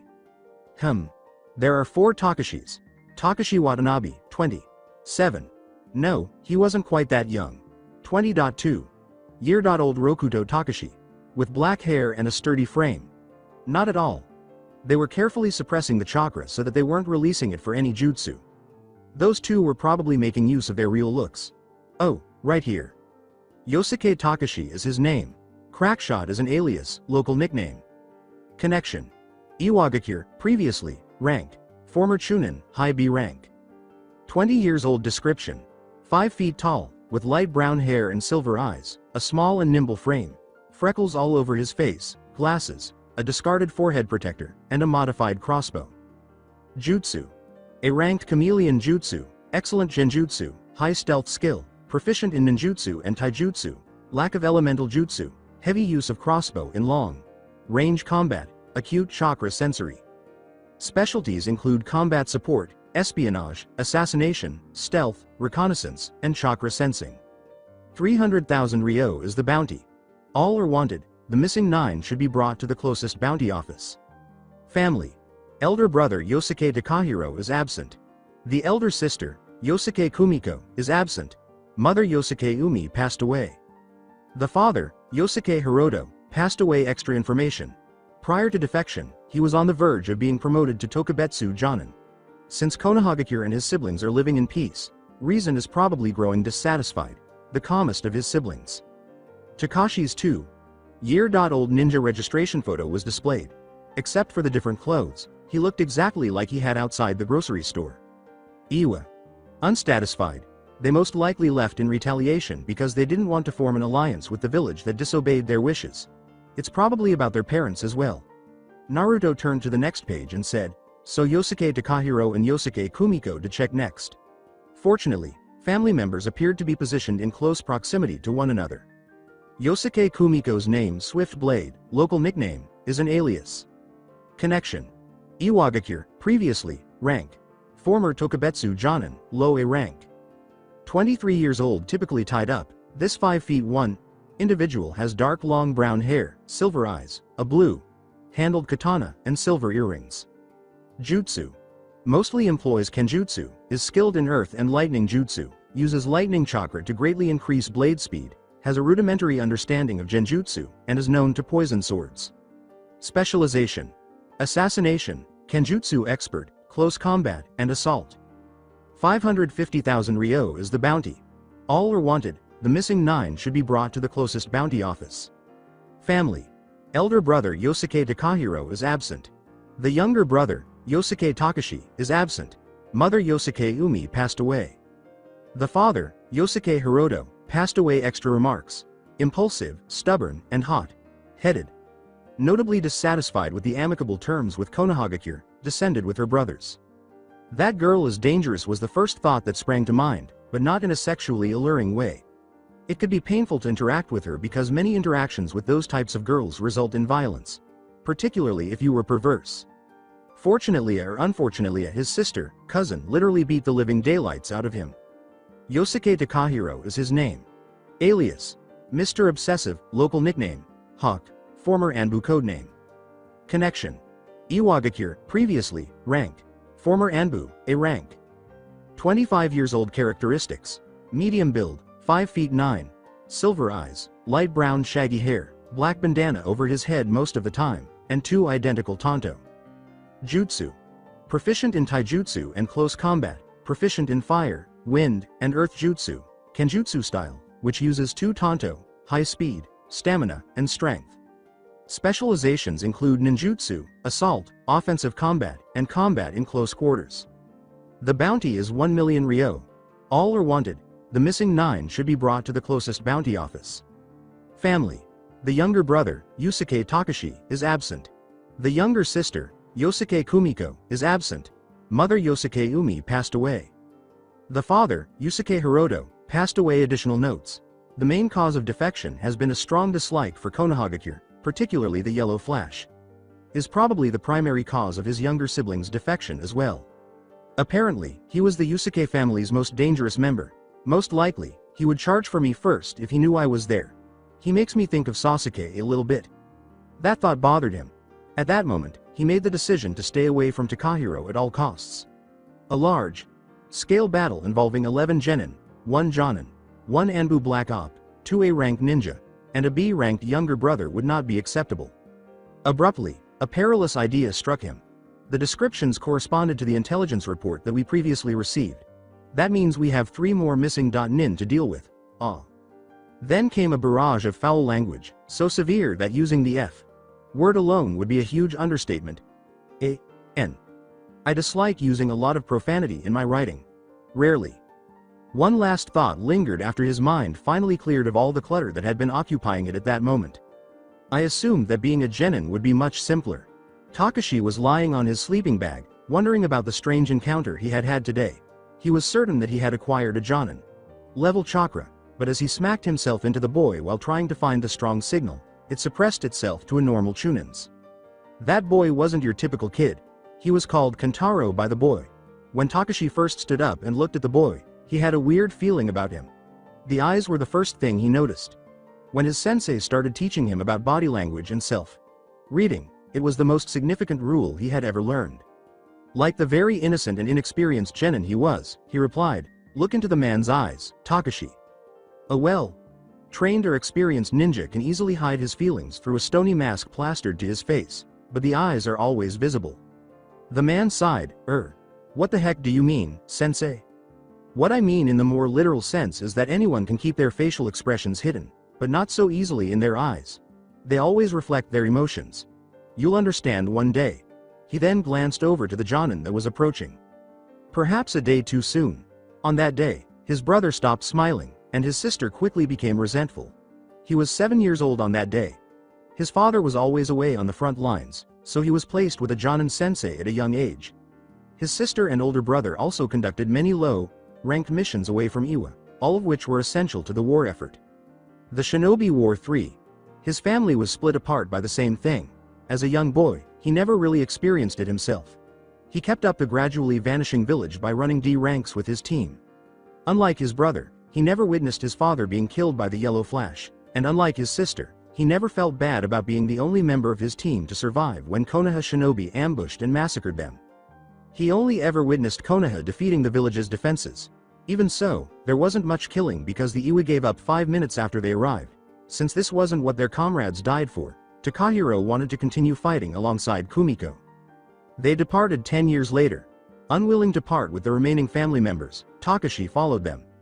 Takashi had felt as though he was peering into his siblings' eyes when he had met Kentaro's. Older than they should ever be, scarred by violence, endured by adversity, and hated by death. Compared to his friends, the boy had experienced far more. His sister called out, "Takashi-kun," next to him. "Weren't you going to help me get dinner ready?" He answered, "Right, Kumiko." "Ni-chan." Takashi got up from the floor, hurriedly opened a pot from a storage scroll in his bag, and then added wood to the small fire in the middle of the cavern where they were staying. "Hey, Takashi." "Yes, Ni-chan. What do you think of that kid back there at the market?" "Oh, that kid. He's all right, being a young and all." Her tone was bitter as she said, "TCH. That kind of disposition gets people killed. He's supposed to be a shinobi, a killer, not a child." Despite this, Takashi felt compelled to defend them by saying, "They're the generation that has never seen war." So, in a frustrated tone, he answered, "They don't understand. Kids can still be kids. They don't have to waste their childhood on the battlefield." But, a fresh voice called out from the cave's entrance, "What's up?" "Oh, Takahiro. Nissan. Hey Takashi. Kumiko. Chan." Takahiro was a medium-built, reasonably tall young man. Under a black bandana he wore over his head, he wore his brother's shaggy hair and his siblings' silver eyes. He was dressed in beige shorts, a dark gray vest with a plain blue shirt underneath, and light but sturdy shoes with bandages covering his calves. He had 2 tontos strapped in an X shape to his back. "Has Shota and Yoshiko returned yet?" "Nope, but Rayuchi is at the back. No doubt wondering about some new shinobi around the area," replied Kumiko. New shinobi. Takashi winced inwardly at his sister's purposeful blunder. Yeah, some newbie kids really. They wouldn't be a problem since they're probably just genin judging by their looks. One of them looked like the Yellow Flash. It was not appropriate to discuss the Yellow Flash with Takahiro. Takahiro asked in a deadly quiet voice, and, "Well, they left after that." "You should have killed them," Takashi remarked, "and no doubt cause a hidden village manhunt for us." His brother focused all of his attention on him. "So, they're the ones who took our comrades away, not to mention our parents. They deserve this." "And what about them? We've all suffered on both sides. The best thing to hope is that the next generation will not create the next shinobi war," he responded. Takahiro scoffed. This dispute between the two brothers was not unusual. In fact, it had happened frequently, with Kumiko frequently taking Takahiro's side. Takashi got to his feet, his eyes blazing with rage, and said, "You're such an idealist. All our suffering will end when Konoha is gone." He spat, "You're a delusional bastard." Then, without bothering to turn around, he bounded into the night. As he hurried to the house, his footsteps moved across the floor as soundlessly as possible. He was completely covered in blood, to the point where his hair resembled his cousin's redness. Nobody had noticed his escape until they were looking down at their blood pooling on the ground, despite the messy nature of the kills. He put his hand on the doorknob and paused. Is he still living? He must be. He must be. Despite his best attempts to comfort himself, a feeling of dread crept through his body. Immediately, the door clicked open. He slipped stealthily into the kitchen. Kukuku. He let out a watering laugh that he would never forget. With a helper beside him, the snake stood with his back to the viewer. A little boy with red hair was lying on the counter in front of them. Oto. The snake turned to face him and laughed once more. "I'm afraid you're too late, Naruto. His heart just stopped not a minute ago." With a start, Naruto snapped out of it and clamped his teeth down on his arm. Tears threatened and a softly muffled scream escaped. It was the most common and the worst of all, one more memory of a nightmare. Without waking any of his teammates who were in the same tent as him, he clambered out of it. Naruto must have bitten his tongue because he tasted blood in his mouth. With his confused thoughts, he meandered through the forest, not knowing where he was going. As long as he was far from reality and his horrors, Naruto didn't care where he went. Shortly afterward, he staggered into a clearing directly adjacent to the mountains from which they had descended. The moon was perfectly reflected on the shimmering mirror of the small lake and waterfall that poured down onto its surface in front of him. The lake's eerie glow created a calm atmosphere that exuded acceptance and tranquility. Was this the subject of Guy Sensei's discussion? While he knelt down to wash the blood from his mouth, Naruto pondered. He nearly missed the sharp snapping of a twig behind him because he was so engrossed in the scene. Naruto turned around, placing his hand where his kunai holster should have been on his right thigh, but before he went to bed, he had removed it. Through the quiet, a raspy voice said, "Hold it, youngster. No need to get riled up. I'm just a simple old man on a simple walk on a simple night." Naruto asked, facing the forest in a ready stance, "Who are you?" He emerged from the tree shadows in front of the shinobi, saying, "Me?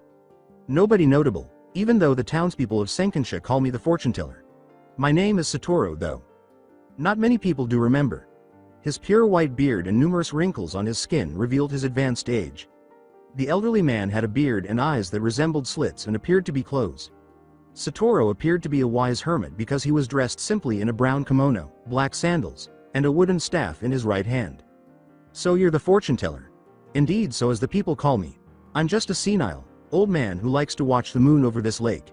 It is a special place." Naruto sighed. Why was this place so unique? Strength, good fortune, information. As if he could read his mind, Satoru said abruptly, "None of that, boy. This place reveals truth." What did he mean by truth? The elderly man laughed and took a seat a few meters away, cross-legged on the plush grass. He pointed to the lake's glistening surface and said, "See for yourself." Even though his instincts told him that the old geezer posed no threat, Naruto continued to stare at the man as he took a step toward the lake. Naruto looked over, now nearer the water's edge, and saw himself staring back at him. But the fact that his image was of a 9-year-old blonde boy was what instantly knocked him onto his back in complete shock. Even though it was only a glimpse, he saw the same easygoing posture he had maintained, the same relaxed expression he had before everything went to hell, the same bright blue eyes that had shone with happiness, and the same foxy smile he used to wear almost constantly. He was staring at his younger self. When the moon shines down upon this lake, it shows things about yourself covered by lies in its reflections. Things you try to deny or perhaps never knew. It reveals your soul. I don't know how this place came to be, but strong chakra runs through here, changing the environment. I spent my whole childhood here in this valley and came here more than regularly. I believe I picked up a few traits here as well, like its ability to have insight into one's self. You shinobi may call it a bloodline trait or keke genkai, but I know it's not. Just an abnormal occurrence. Naruto remained silent and turned back to his carefree self. He extended his hand to touch it, but the image was altered by the ripples as soon as his finger touched the water. He was now in his Anbu gear, drenched in blood, with one of his ninjutsu drawn and in a ready stance. His Sharingan, which was visible behind the mask, examined him for signs of weakness as his intense right blue eyes stared back icily. As I mentioned earlier, this lake reveals who you are. It's not just one image, there are many ways to show who you are. It's one thing I can say that is impossible. Right now, I can see both sides of yourself hidden away through that stoic mask you wear in front of everyone. When you were younger, you were naturally dominated by your light self or the better part of your personality. You were happy, mischievous, and full of energy. Even though you felt like the world was against you, you never let the hate of the villagers or yourself hate them back. They tried to ignore you, but you made them pay attention to you with a number of pranks, and you believed that if you persisted, you would succeed. You believed that if you continued to reach your former dream of Hokage, you would rise above their hate and earn their respect instead. Of course, you would live under their shadows and suffer if you didn't. The negative feelings you experienced from the discrimination against you and from your lonely childhood left you with a lingering dark self. The sentiments of hatred and the desire for vengeance. It was dormant for many years, particularly after you were adopted. But it wasn't until an event that gave you the opportunity to develop your darker side that you were unable to deny its existence. And Satoru pointed at him. And the self you are is the result of you two mixing and fighting and finally finding a middle ground.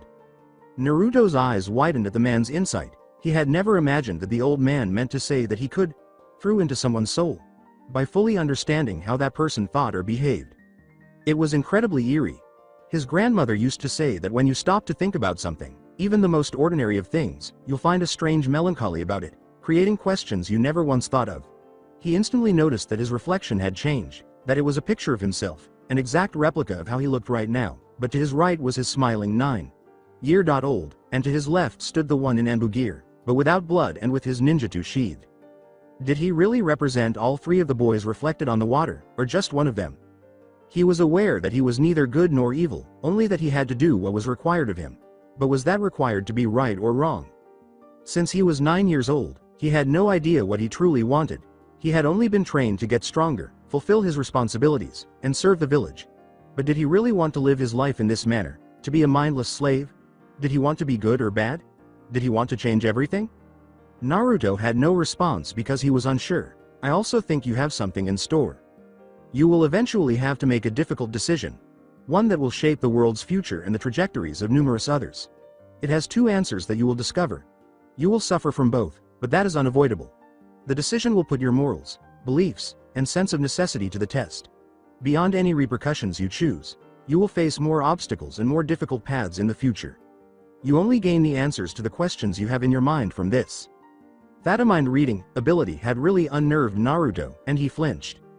To his right, a young man who had run into him in town came stumbling out of the woods, but his melancholy was washed away when twigs snapped and he heard a low voice cursing practically everything around it. Takahiro, F***ing you. How can he tolerate killing children, Kami? Alright, I need a fucking drink to relax. How on earth could he be so deranged? My brother is that mother S. Naruto had no desire to deal with it at this time. In a battle stance, Ready to strike, Naruto demanded, "What do you want?" Takashi held up his hands in defense and said, "Oh, it's you, Kentaro. Look, I don't want any trouble, just blowing off some steam. I'm not even armed." "How do I know you're not lying? Sheesh, you are so paranoid, like my brother. I'll stay 5 meters away from you, alright?" 10. Fine. With the proper distance between them, Takashi lay down by the lake's edge. Naruto blinked and asked, "So what are you doing out here alone?" "Alone?" he asked, turning to face Satoru, or where he had been. Naruto paused and said, "Oh. I just..." Must he tell a lie? He probably would have, but for some odd reason, even though he usually finds a good lie in a few seconds, he was unable to come up with one. He confessed, "I couldn't sleep." "Huh. My siblings were in the Third Shinobi War. My brother was a new Chunin at that time. They fought in it and they get a lot of nightmares." Naruto was interested in Takashi and asked, "Did you fight in it? It's been about 13 years since it ended." Takashi seemed very different from many of the typical cold-blooded shinobi, though he wasn't entirely sure why. A bitter tone was added at the end. "No, I was still too young. I got to have a childhood, my sister says." "Is war that bad? I've read stuff that portray it as glorious. I've never experienced it myself, but I can say it's hell. All slaughter with no purpose except for vengeance. It all starts with one bad mishap and then it continues on because each side is out for each other's blood because they killed friends and family from either side. That stuff you read is bullshit." Naruto recalled that his uncle and grandmother had frequently discussed war, saying, "No need to say it. I know as well. Some of my family have fought in war. They also hated it." His grandmother lost her beloved sister, and his uncle lost his father and 2 siblings. "Sometimes, I think I'm just lucky I was never fully involved. I feel ashamed though. It wasn't fair to my older siblings." Naruto gave a quiet nod. "Yeah. You know," Takashi said with a laugh. "You'd think it'd be old wise men talking about war in negative view, but it's us young people, the generation that has never gone through it, instead. Maybe if continued to think like this, could we achieve world peace? I don't know." There were too many potential complications, but Naruto believed that nothing was impossible, despite the fact that it was wishful thinking. Takashi glanced in Naruto's direction. "You're really different from when I met you earlier today. Quiet and way more mature. Is this the real you or another facade?" Takashi arched an eyebrow and said, I would say, just another side of my face." Interesting way to put it. Takashi looked up into the dark sky and chuckled briefly before saying, "My way of putting it. Sometimes I wonder if things were different. Then everything would be better. Everyone could be happy. We could be friends without the differences, without our countries and villages. Without the possibility of having to kill each other." Naruto whispered, "I can see what you mean." Takashi got up and yawned. "I've got to get back soon or else I'll never hear the end of it. It's been nice meeting you, but what's your real name?" Naruto stood up. "How did you know?" He smiled cheekily and winked, saying, "I'm a shinobi. We all know the art of lying." However, Naruto chose to maintain an expressionless face. Takashi was sufficiently amiable. Did he trust him, though? Naruto could see that Takashi had a good heart, was open, and had good intentions. In addition, he was Hinesta but not brutally so and unafraid to express his opinions. But Naruto was still cautious because he hadn't seen him in action yet. He said, "Name's Naruto." Surnames made one easily identifiable and comprised a significant portion of one's identity. But I'm not going to say my surname. Particularly clan names such as Hyuga and Uchiha. Takashi, however, grinned. He quickly vanished after saying, "Nice meeting you, Naruto." Naruto was left alone for the remainder of the evening. Hinata got up early. Early morning training made her an early riser, even though she wasn't usually one. The sun hadn't risen yet, but Guy and Lee were up first, and they were incredibly energetic. She rubbed her eyes and yawned. Despite going to bed early, Naruto didn't fall asleep until the middle of the night. She was concerned that he wasn't there when she went to see how he was doing. However, a brief Byakugan scan revealed him to be healthy and meditating at a nearby lake. Kiba had a sour face when he woke up and hurried off for a walk with Akamaru instead. Almost everyone was awake by the time Hinata lit the fire. Shikamaru was sitting up in Team 10's tent, but he was too exhausted and lethargic to move. While Choji went out to assist Hinata in preparing breakfast, Ino reprimanded him. Sakura was yawning and Sasuke's eyes were a little droopy, but Team 7 had no trouble climbing out of their sleeping bags. Shino was the only one who appeared to be completely composed. Tenten and Neji, accustomed to rising at the most unholy of hours, were already warming up for training. As breakfast was being served, Naruto arrived. He appeared a little unkempt, but otherwise fine for someone who had a rough night's sleep. He took a seat beside Shikamaru and Hinata, who were gathered with the others around the fire pit. Shikamaru pushed the boiled egg into his mouth and said, "Hey, Naruto," to his left. "Where have you been? I can tell that you were long gone before any of us woke up." "I wasn't tired, so I took a walk." He was lying. Only boiled eggs and water were served for breakfast. Eggs were a decent breakfast food, albeit a little bland. Shikamaru complained. What kind of a person isn't tired at this hour? Naruto shrugged and remained silent, but he was thinking about Jinchuuriki, insomniacs, murderers, people suffering from PTSD, and himself. Among the chatter around the fire, Guy yelled, "All right, my youthful students. Today we will be doing youthful chakra control exercises. Follow me," he exclaimed, and everyone followed him as he marched into the woods. Tenten called out, "Guy, Sensei," after a few minutes had passed. "Where are we going?" "You will see." They continued walking for a few more minutes until they reached the lake where Naruto had been. Kiba whistled quietly. He remarked, "This is nice." Now that the sun was up, Naruto noticed that it had a warm glow and a faint sparkle from the light's reflection. "Yosh, now that we're here, I want you to sprint from one end of the clearing and do 40 push-ups. Then run to the other side and do 40 sit-ups. When you run back to the end where you've done your push-ups, do 30. 9. Then do the same for the sit-ups side. Then 30. 8, 30. 7, 30.6 and so forth until you reach 0 on each side. Got it? A.N.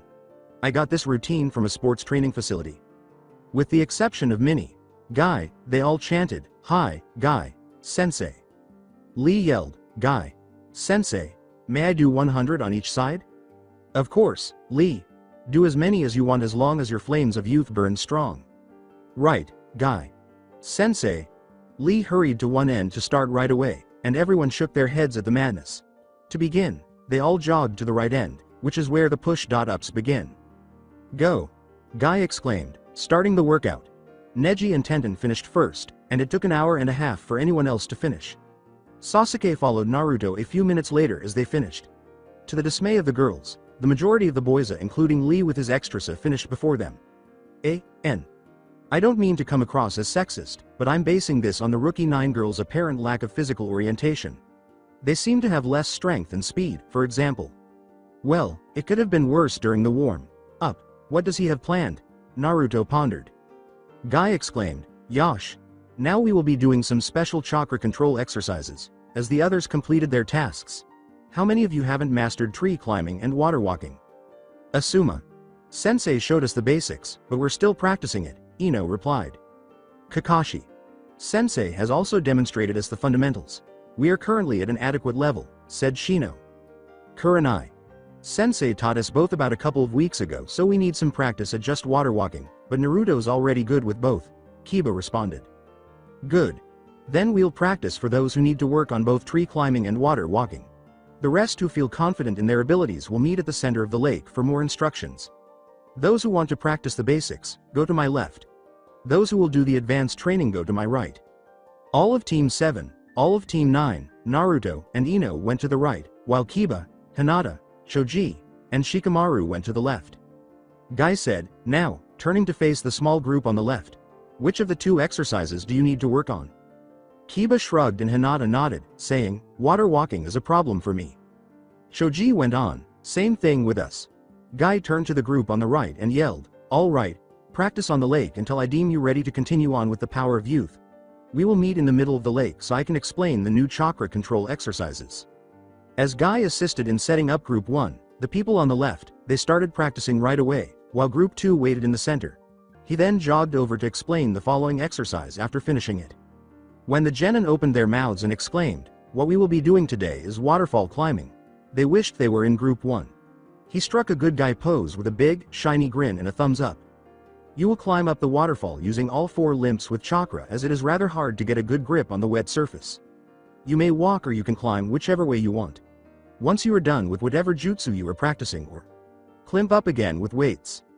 They all agreed not to consider the latter at all. By coincidence, Lee's legs were already heavily burdened.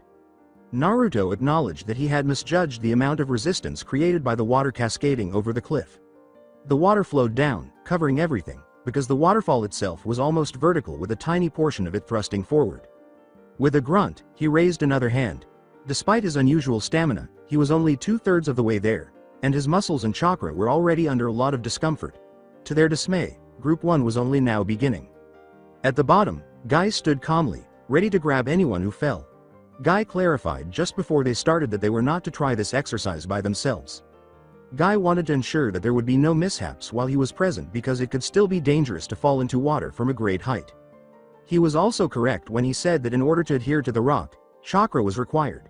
Any roughness had been worn away by the continuous stream of water, leaving it incredibly smooth. You must have been incredibly foolish to avoid using chakra. Additionally, walking upward did not work because it only made it easier for more water to hit you. While channeling an equal amount of chakra to his hands and feet, Naruto took a brief rest and clung to the rock wall. Because you had to channel it to 4 locations rather than 2 and still keep a good balance between each point, it was a fairly intermediate chakra control exercise. He glanced down for a moment. Team 10 was about halfway up, and Choji seemed to benefit most from the exercise's physical component because Shikamaru and Ino weren't as focused on their bodies. Tenten had fallen a few minutes ago and was near the bottom. Down a few meters was Shino Aburame. With Kiba and Hinata, Sakura was also beginning anew. Sasuke and Neji were on par with him, which led to a rivalry between the 2 rookies of the year. Naruto didn't think much of rivalries, so he ignored it when it came to him. Amazingly, Lee was 3/4 of the way there, but it appeared that he was on the verge of losing control due to chakra exhaustion, but he wasn't going to let it stop him. As he quickened his pace, Naruto thought, that guy has some iron will. The same issues that Lee was experiencing nearly caused Sasuke and Neji to lose control as well. Like him, they also refused to let their pride get in the way of their success. The waterfall was roughly 400 meters high, and they had been going at a very slow pace for the past 4 hours. Their ascent was slightly more than abrasive, but not quite excruciating. As the genin ascended further, the late morning sun shone brightly overhead. Despite the altitude difference, Lee finished an hour later to a thunderous cheer from Guy. Naruto finished an additional hour later, exhausted and with aching limbs. 10 minutes later, the prodigies of Hyuga and Uchiha, each with their own steely glares for the other, appeared and fell simultaneously at the dry edge. Unfortunately, when Guy called for a lunch break, no one else had finished. Shino is the closest, having slipped and lost some of his progress 3/4 of the way. While Lee, Sasuke, Naruto, and Neji were able to descend the waterfall without incident, Guy managed to get the genin still climbing up. Guy started a lecture on rationing food when things got hard or they had limited supplies, and all the genin sat around the lake. It was quite easy, and he demonstrated to them the absolute minimum required to survive. At that time, everyone agreed that they would value a good meal more. Guy sat down to eat his lunch when Naruto stealthily walked up to him. "Guy. Sensei," Naruto uttered softly, "can I have a word with you?" "Of course," was his response. When they were out of Kiba's hearing range, far enough that Kiba couldn't hear their private conversation, he asked, "What is it?" "This concerns Hinata." Until lunch was over and Naruto approached her, Hinata was unaware of what had happened. He put a hand on her shoulder just as she was about to walk onto the lake. She gasped a little and turned to look into his bright blue eyes. He stated, "We're training elsewhere." Hinata gave a blink. But what about the?" He then left into the forest, saying, "We'll work on that another day. Now, follow me." After a brief pause, she cautiously followed him. What was he doing? Then they both arrived at a pleasant, open, grassy clearing that resembled their home training grounds. Naruto faced her once more. "Starting from now on, you will be having one-on-one training sessions with me for the rest of this training trip. This may or may not continue on when we return to Konoha, unless we have Kurenai Sensei's permission. Do you understand?" Hinata continued to blink. "What's happening? Does this mean why? You're training me from now on?" "Hi. Why?" Naruto hesitated for a second this time. "It's because of your status as a Jinchuuriki. We are weapons to our village and complete every mission they give us. There is no such thing as the word no to the will of our village. We protect, kill, massacre. If you want to survive, then you must be strong." Naruto stopped for a moment with a serious look on his face. He appeared to have more justifications, but he chose to keep them to himself. "Do you want to live?" Hinata suddenly realized how bad things really were. She was a Jinchuuriki, which set her apart from everyone but Naruto. She had enormous power that she was not yet able to use, but it was there. The higher-ups cared about that. She had responsibilities that had just recently crossed her mind and that she had never even considered. Hinata could choose not to endure the hell Naruto would inevitably subject her to, but she knew she needed and wanted to get stronger regardless. She was aware of her desire to live. Everyone did. She said softly, "Hi. I do want to live." She was surprised that she didn't stutter at all. Naruto looked directly into her eyes with intense intensity. She swallowed, but wouldn't let them drop. After a brief silence, Naruto started talking. "Then, show me your will." Before she could respond, he lunged at her and gave her a vicious knee to the stomach. Hinata fell hard backward. At last, she came to a halt on her side, struggling to breathe. "He's very serious," she thought vaguely. When her pale eyes finally opened, Naruto was standing nearby, ready to hit her with his fist. As his fist struck the ground, Hinata was able to roll away in time, causing a noticeable small crater to form in the ground. Leaping to her feet, she created the Byakugan seal with her hands. Byakug. Then a blow struck her forehead, clattering forcefully against the metal of her forehead shield. In a daze, she staggered back and narrowly avoided the next blow. As Hinata faltered into her gentle fist stance, Naruto retorted, "None of that." She gave him a cautious look. She shivered when she sensed a slight intent to kill. It made her very uneasy, but it was nothing like what Zabuza had released that day at the lake. What was he doing? "If you want to live, come at me with the intent to kill." Then he rushed ahead. He struck her guard with another straight, forward fist that smashed hard. Hinata grunted because the blow was so strong that it nearly broke her arm. She sidestepped to avoid Naruto's knee as it rose. After witnessing what his punch had done to her, she was determined not to block it, and she lacked the delusions to think she could block with both arms and stop it from crashing into her stomach once more. Despite her inability to properly target him, Hinata threw a blind counter full of chakra to his chest. With ease, he kicked her knee with a low kick and pushed the approaching arm aside. As pain erupted in her other leg, she collapsed onto one knee. Naruto stated harshly, "If you have little faith in your attacks, you will not survive." Hinata stood up, flinching violently at those words. More killing intent was released into the air as Naruto dropped into a basic stance. Instead, he waited for her to approach him. She was still hesitant to move forward, and he could see the flash of fear in her eyes. "Well, come at me." When Guy watched Shino and Kiba reach the top this time, he grinned. Then, sensing a flicker of murderous intent in the distance, he let out an inward sigh. Definitely Naruto. He genuinely didn't think she could come up with any kind of killing intent to even frighten a mouse, especially after spending the last few days witnessing the Nanabi's Jinchuuriki. Although he had grown to appreciate her gentle and kind disposition, he occasionally questioned why she had chosen to become a shinobi. He never once thought the Jinchuuriki under his care were monsters, as they muttered among themselves, in contrast to many others back in the village. Sadly, Naruto would exhibit a different aspect. Guy had accompanied him on missions and greatly respected him for his abilities, commitment to the mission, and fierce desire to defend his few real allies. But perhaps the thing that stood him out the most was his deadly, effective ruthlessness when it came to killing. Guy was aware that Naruto would typically try to avoid violent confrontations and that the missions he was given were obviously not his fault. However, when things got bad, Naruto was the first to slit someone's throat, break a neck, draw blood on his sword, and kill someone. When he first witnessed the 11-year-old behind the snarling fox mask snap a guard's neck without blinking his eye, it completely rocked him to his core. He was the subject of many different statements, some of which, without realizing it, would become more accurate. When Naruto had come up to Guy during lunch, he had really started to worry about the two. XXXXX rewind XXXXX. This concerns Hinata. Guy scowled, erasing any hint of the overly animated man with a serious expression. "Does this concern you as Jinchuuriki?" asked he. Naruto said stonily, "Yes, this does. What did you need to do?" "I need you to release us from your training regime so that I can train her full time." "Why so?" Guy asked, perplexed, but able to understand the young boy's motivations. However, it is insufficient for him to cease overseeing them. "You should know why." "No, wait. Sorry, it is confidential right now, but I need her to get stronger right now for more than one reason. The life of a Jinchuuriki is much harder than a regular shinobi's, and that is saying a lot. She needs to be much stronger if she is going to live to a good age." Naruto took a breath. "Scratch that. An opportunity to live a life." Guy muttered, "Is this because of the Black Ops?"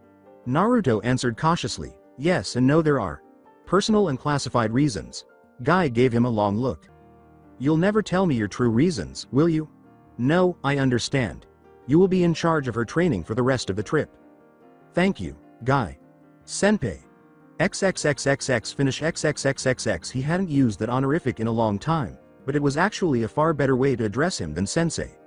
When his female student finally made it to the top, Guy grinned. "Wait to go, Tenten," he said loudly, congratulating him. As she charged at him, Byakugan activated in her chakra. Laced palm outstretched, Naruto narrowed his eye. Before doubt returned to her eyes and swiftly spread throughout the rest of her body, slowing her down and weakening her poised strike, she was fine. That wouldn't work. Absolutely not. Roughly, he took her outstretched hand and twisted it painfully around her back. Then he pinned her after pushing her down on the grass. As his hold tightened and the pressure on his knee, which he used to hold her in place, increased, she let out a little whimper. His voice was extremely cold as he said, "I thought I told you to have more faith in your attacks." She flinched beneath him. He nearly missed her words as she said, "There's no point in trying to fight you. I am going to lose anyways." His harsh tone wasn't slacking off when he said, "I thought you wanted to live." He bent over her ear. "If you think that just training hard will be enough, you are wrong." Hinata remained silent. She knew that, and he already knew it. Her lack of confidence, however, remained a significant issue, and only she could resolve it. When he carried her over to a tree and set her beside it, she didn't fight back much, which disappointed Naruto. After going through a number of hand seals, he took hold of her right wrist. Reaching up, he slammed his left hand down on her right. Sealing arts. Body bind seal. Where Naruto had touched her hand, the elaborate markings spread outward. It grew wider until it reached the center of her forearm in the tree. When Hinata was unable to pull back her hand, her eyes widened. "This will be your last chance. All you have to do is to separate your hand from the tree before the sun sets. I know that you won't be that crazy to cut it off." She whispered, "And if I fail? You fail," he said in a cold voice. Naruto was fairly certain that the girl would take offense at the statement, "There will be no punishment." "But that means you failed." In an attempt to boost her confidence, he had taken a big risk with the spar, but it didn't work out because he somehow overestimated her lack of confidence. It was do or die now, especially for their kind, even though he really didn't want to treat her this way. Hinata was unquestionably the late bloomer of the two, which is an unacceptable and dangerous position, while Naruto matured quickly and adjusted. He wasn't sure if he should have pushed her once or taken his time.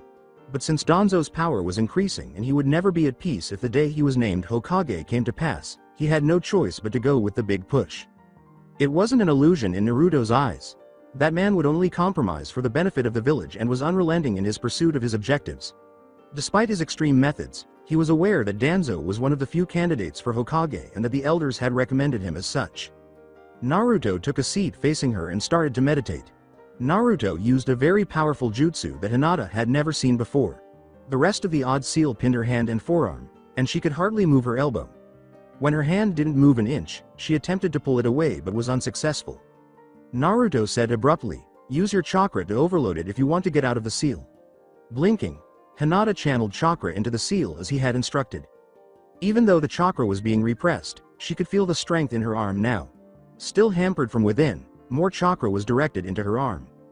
Hinata applied a lot of pressure to the seal, hoping it would crack. The seal refused to budge, and she came to a halt as perspiration started to trickle down her brow from the strain. But when Hinata poured the chakra into the seal, which was trying to contain the energy, she sensed that the seal had actually loosened. Although it wasn't much, it was some improvement. 2 hours later, at about 3 o'clock, she started to feel dizzy from fatigue. Hinata had done everything she could to overload the seal, pulling, yanking, and tugging her arm away from it. When that occurred, the seal momentarily weakened, but it quickly returned to its strength once she stopped. An incredibly annoying fact. Naruto gave the weary Kunoichi a raised eyebrow. He questioned from his meditative position, "Giving up already?" As she pulled again in vain and sat down against the tree, she grunted. No, she had already depleted about 2/3 of her chakra reserves. She wouldn't have enough chakra by sunset at this rate. She moaned, "Don't know." Don't what? Give up, he said, this time meeting her eyes. If this was a mission, giving up means death. For the next hour there was silence. After Naruto's words sank deeply into her conscience, she somehow gained strength within an hour and pushed herself even harder to escape. Hinata felt her arm loosening and the seal fading in the most recent chakra outburst. A minute later, she stopped, gasping, breathing heavily. Even though she wanted to faint right now, she forced herself to concentrate. Now that she had advanced so far, she could not faint. After another hour and a half, she made another attempt, but this one was the best.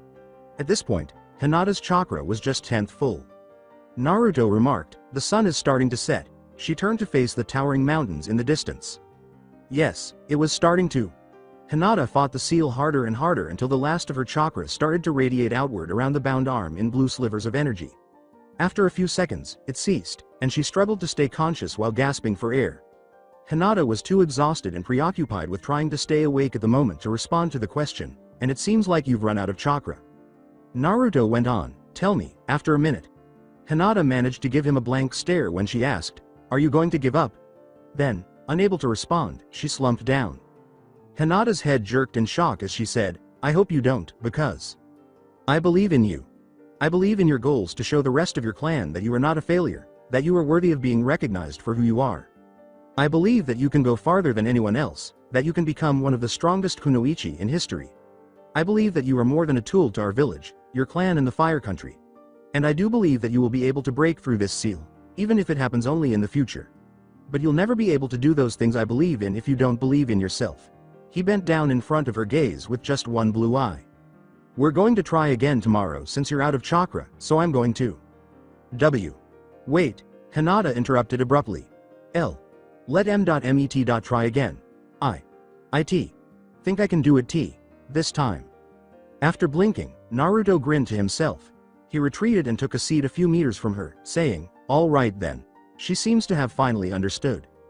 In order to find her chakra reserves, Hinata closed her eyes and practiced meditation. She would succeed. She would no longer let failure stop her from moving forward. She was more inspired by Naruto's words than she would likely be willing to acknowledge. This time, someone had faith in her, and she wouldn't let him down. Hinata drew on what little she had left. That she was already empty was impossible. For the sake of Kami, she was a Jinchuuriki. Even though they were sealed off or out of her reach, there should have been enormous amounts of chakra somewhere. She examined her thoughts more closely. When the Hyuga first taught her about meditation, it was almost instinctive. But she was not prepared for a vast forest to envelop her. Hinata scanned the area frantically. She stood on the grass, surrounded by tall trees, and a breeze blew through the air as if she were really there. It was daylight because the sky was light blue. Where am I? Hinata pondered. It was all very unnerving, too real. Unaware of her location, she started walking in one direction out of curiosity. The only living things she could detect were trees. She reached a wooden dam in a few minutes, or perhaps a few hours. Time was so confusing here, constructed from logs and branches on all sides and kept together by sticky mud. It resembled a beaver's dam in appearance. It was truly unique because it was all shaped like a huge dome, with a dried up river flowing away from it. What? As she drew closer to the enormous building, she thought. It easily dwarfed the Hokage's mansion and possibly the Hokage monument as it loomed over her. Hinata came to a halt directly before the strange dome. I take it she was searching for chakra. Then what was?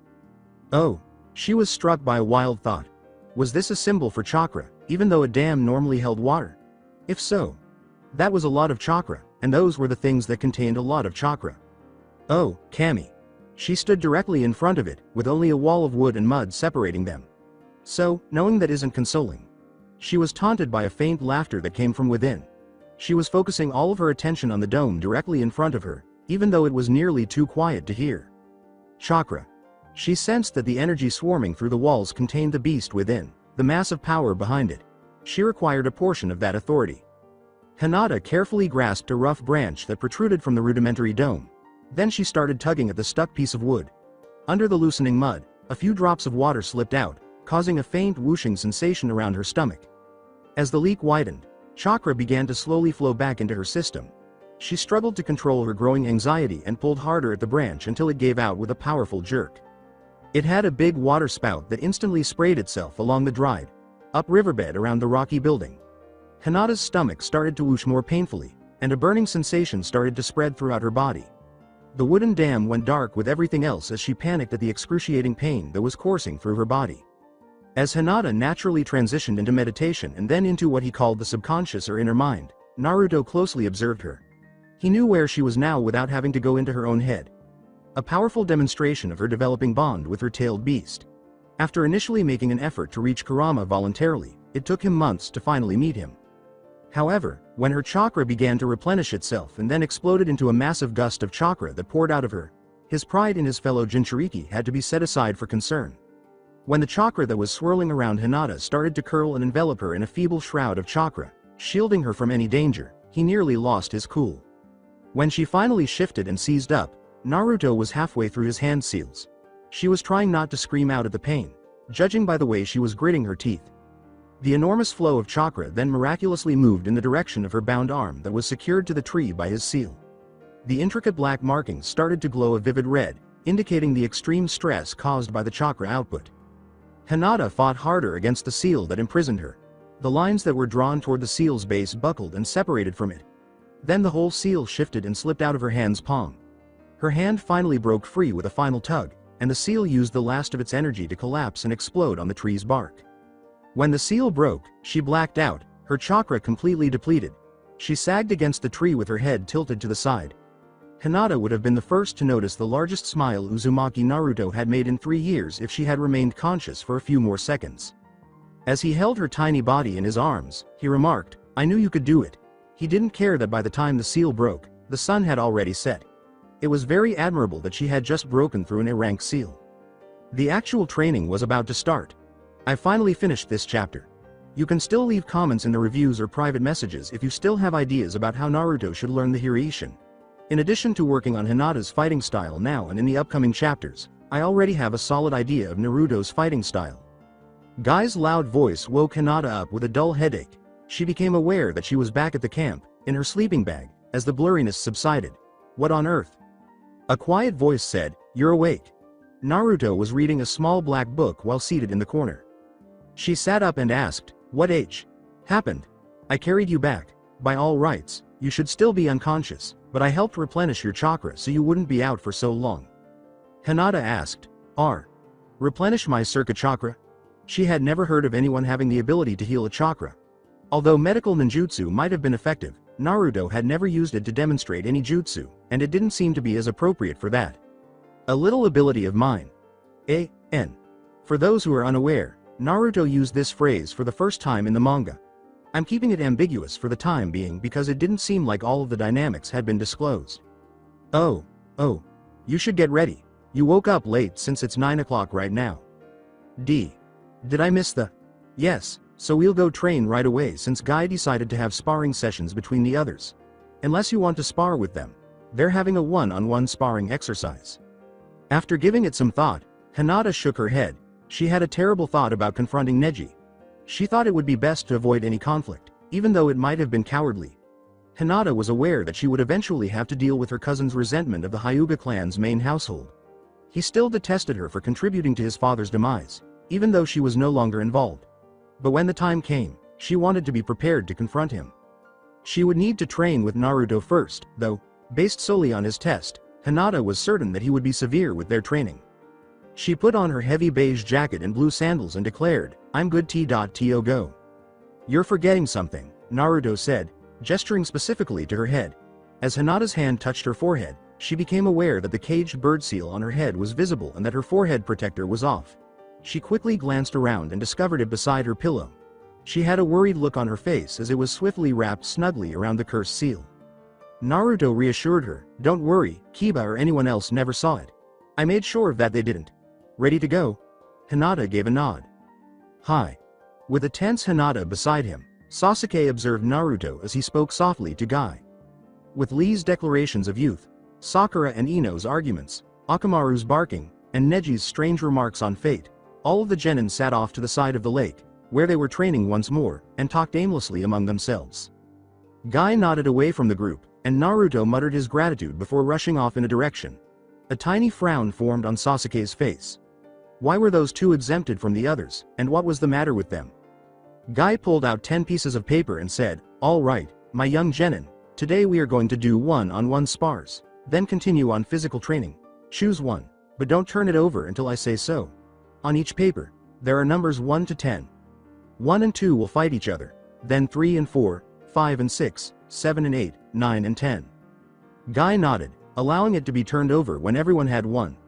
Sasuke examined his paper with skepticism. The number 8 was prominently displayed on the white background. "Now call out your number onto the paper, please." Shikamaru said languidly, 1. Neji said in a stoic voice, 2. With confidence, Ino yelled, 3. Sakura said, 4. Both of them were keen to win, and they glared at one another. Shoji said, 5. He was nervous, and Sasuke knew it. 6. Lee exclaimed with excitement. The green boy's dazzling enthusiasm made Choji wince. Then Kiba said, 7. He was as self-assured as Ino. Sasuke said calmly, 8. It appears that he had to battle Dog Boy. Shino said calmly, 9. 10.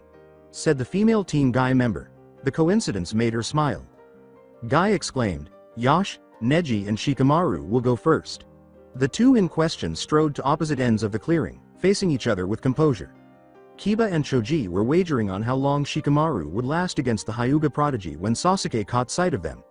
Kiba wagered for 5 minutes, while Choji, Shikamaru's closest friend and the one who knew him the best, wagered for over 30 minutes. Kiba laughed. Shikamaru's dead last. He's going to get massacred against Neji, who is the Rookie of the Year from the last year's graduates. In contrast, Choji said, I don't think so. Shikamaru's got his own tricks up his sleeve.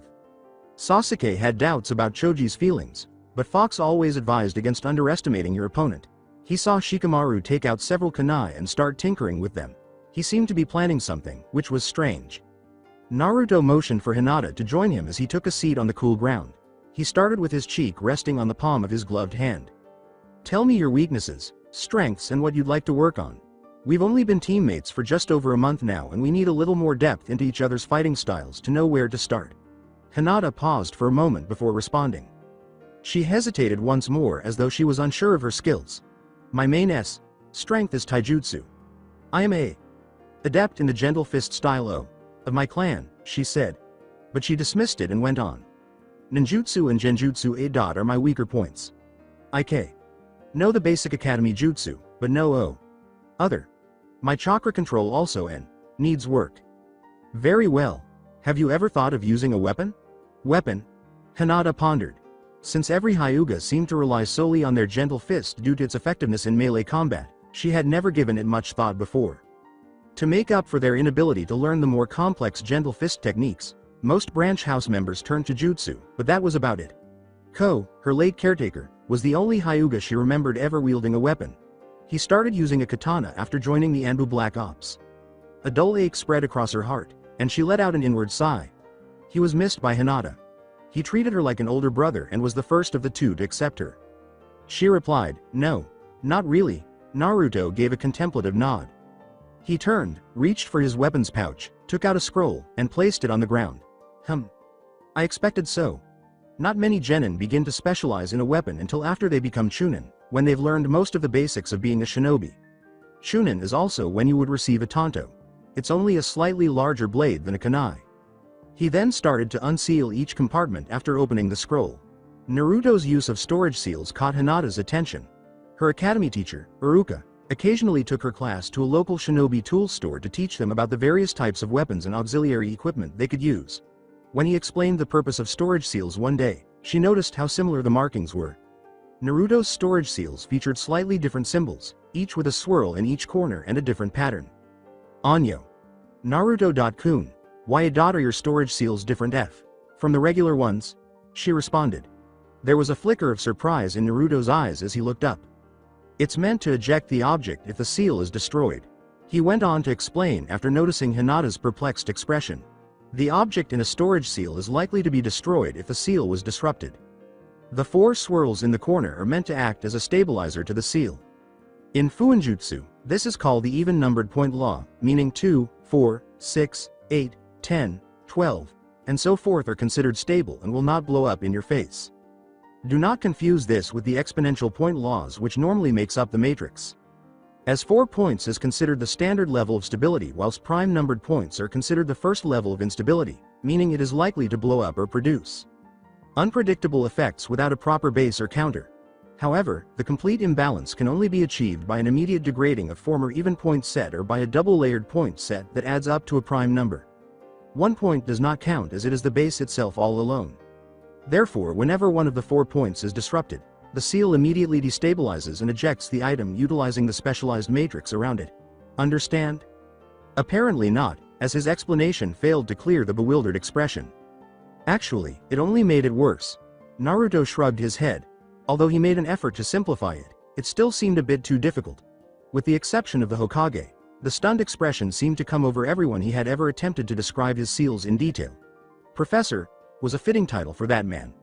But Naruto had not yet engaged in a full-fledged, non-simplified, Fuinjutsu discussion with anyone outside of his clan.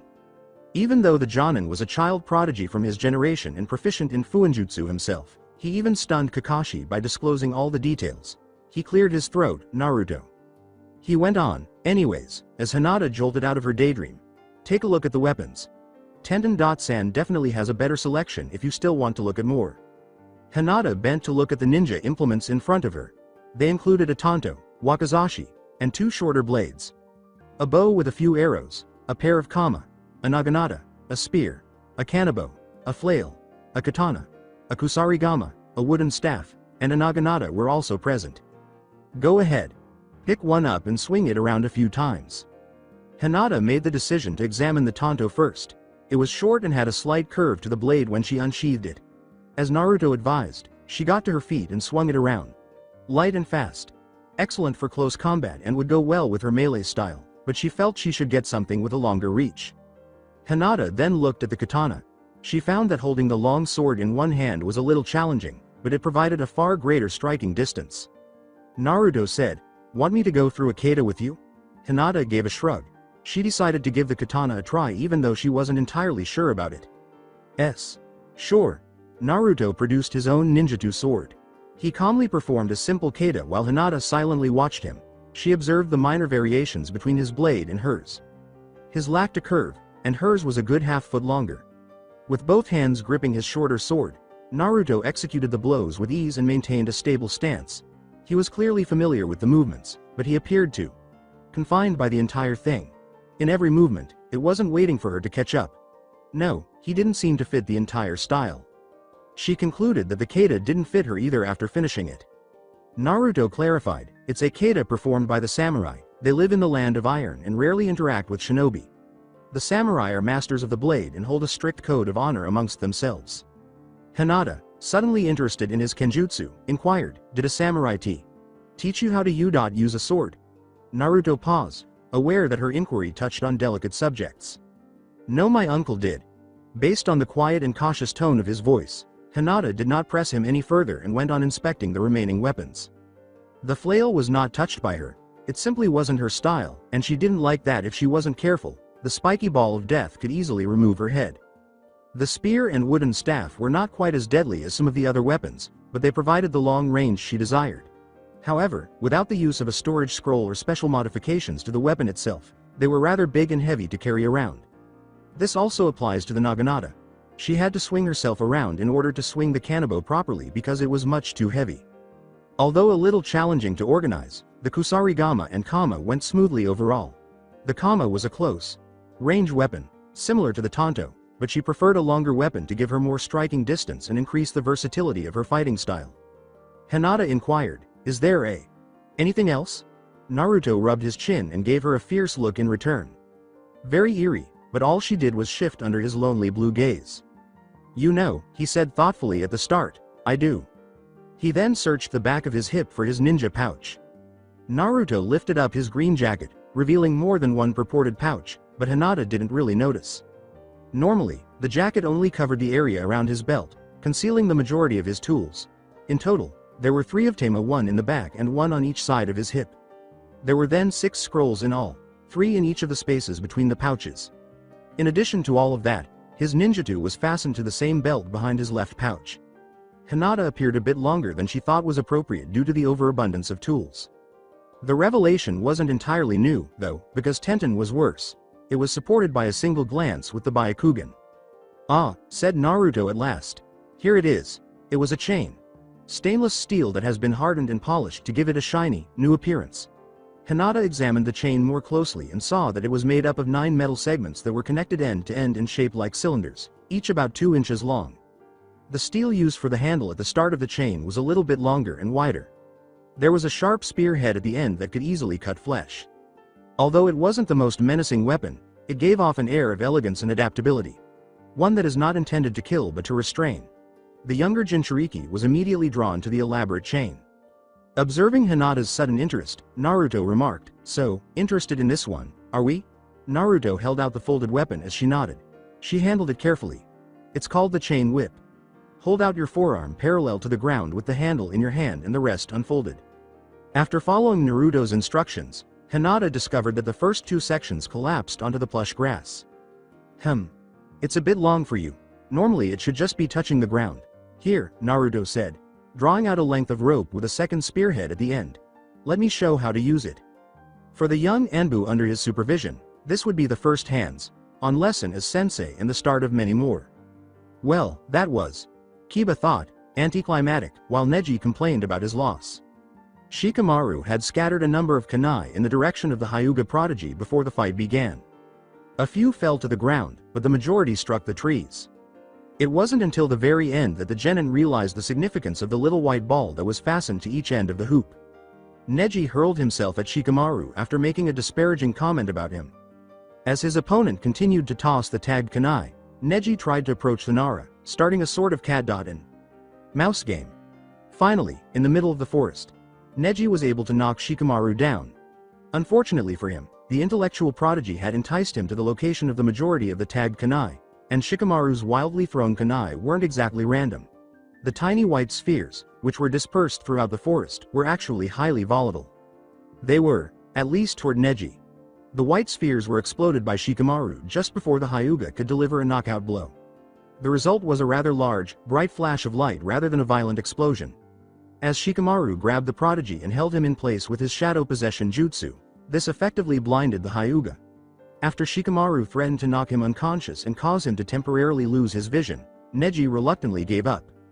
In summary, the Hyuga prodigy suffered a very humiliating defeat. Shikamaru merely complained that replenishing his flashbomb supply would be too much work. Sakura and Ino then faced off against one another. Before Sakura began using her chakra control to slightly improve her taijutsu and gain an advantage over Ino, they primarily engaged in hand combat for a few minutes, interspersed with some lighthearted banter and personal taunting. Ino then used her mind transfer jutsu to force Sakura to forfeit the fight after tying her in a trap with her hair. But in the end, Sakura resisted Ino's influence and forced her out of her head.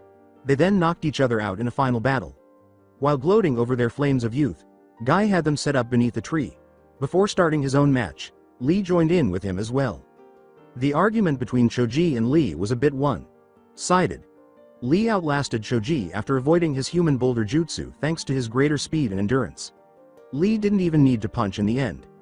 Then Guy motioned for Sasuke and Kiba to begin. Both were skilled in taijutsu, but Kiba's clan techniques gave him a distinct edge. It was an intriguing matchup, though, because Sasuke's fire ninjutsu gave him an even bigger advantage. Kiba smiled as he immediately launched into his clan ninjutsu after setting Akamaru down by his side. Ninja art. Man-beast clone. When Sasuke slipped into his stance and saw the same, untamed Kibas, he sighed. This was a battle that could not be held back. Hinata performed the gestures in a rather awkward manner that anyone learning a new skill would exhibit. She apologized profusely to Naruto for her first mistake, but he dismissed her, stating that it was already a challenging weapon to master and that she would be fine as long as she practiced. Hinata was impressed by Naruto's ability to execute each move with the grace and ease that came with practice. She merely inquired as to why he learned the weapon, curious as to how he managed to become so skilled with it despite using kenjutsu.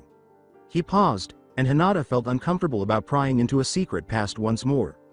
Finally, Naruto responded with a masterful poker face, showing no emotion at all.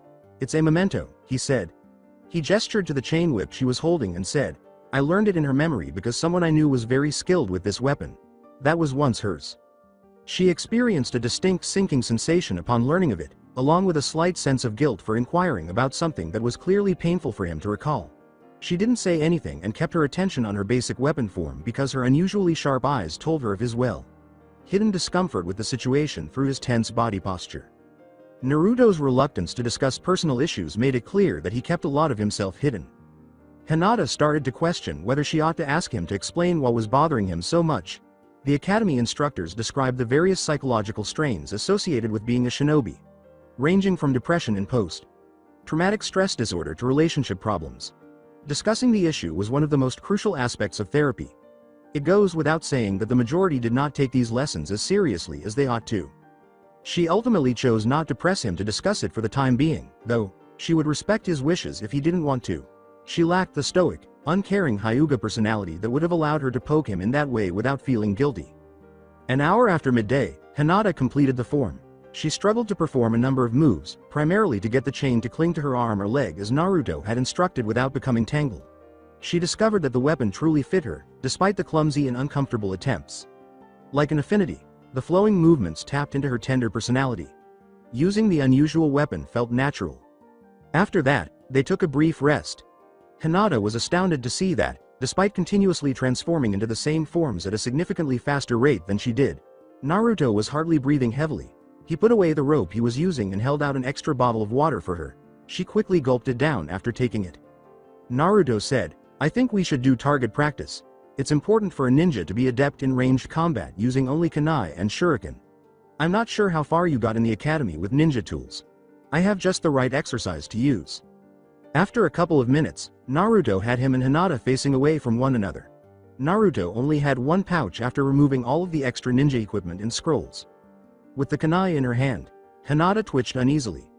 Naruto permitted the use of the actual kunai and shuriken because they lacked any practice. Hinata said, "Naruto.kun, is it alright to use them? We could injure each other. Being a shinobi means that we don't always have the luxury of fighting with practice kunai, especially when facing enemy shinobi. As such, training needs to be able to replicate actual battles in order to prepare us for when they actually occur.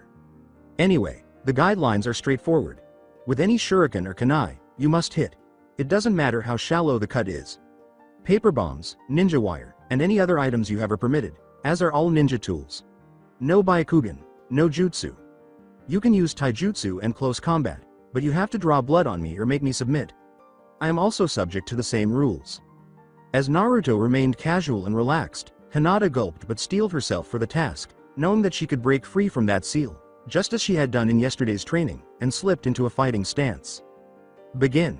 She had no one to help her at home or at the academy except Iruka, who wasn't always available, so she wasn't able to properly refine her technique. Her dominant arm was her right hand, and with the additional practice with Kurenai, she was able to throw 3 shuriken fairly accurately now, compared to before. Her left hand, on the other hand, could only throw 2 at a time.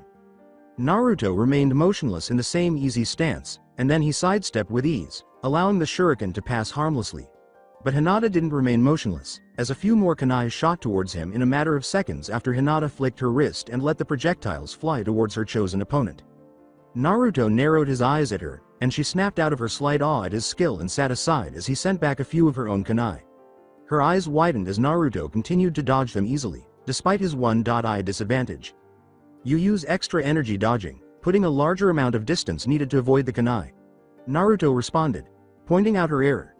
Dodge with a smaller distance between the kunai and you so you can avoid expending more energy than necessary. He was simply too quick to hit, so Hinata knew this tactic wouldn't last long and she had to find a way to corner him. She nodded in response to his correction and kept throwing shuriken. His calm and unimpressed manner began to remind Hinata of her dead father without the harsh and condemning glare he would give during their training sessions, much to her dismay. It still hurts her whenever she thinks of her father and brings to mind mixed feelings, both pleasant and hurtful.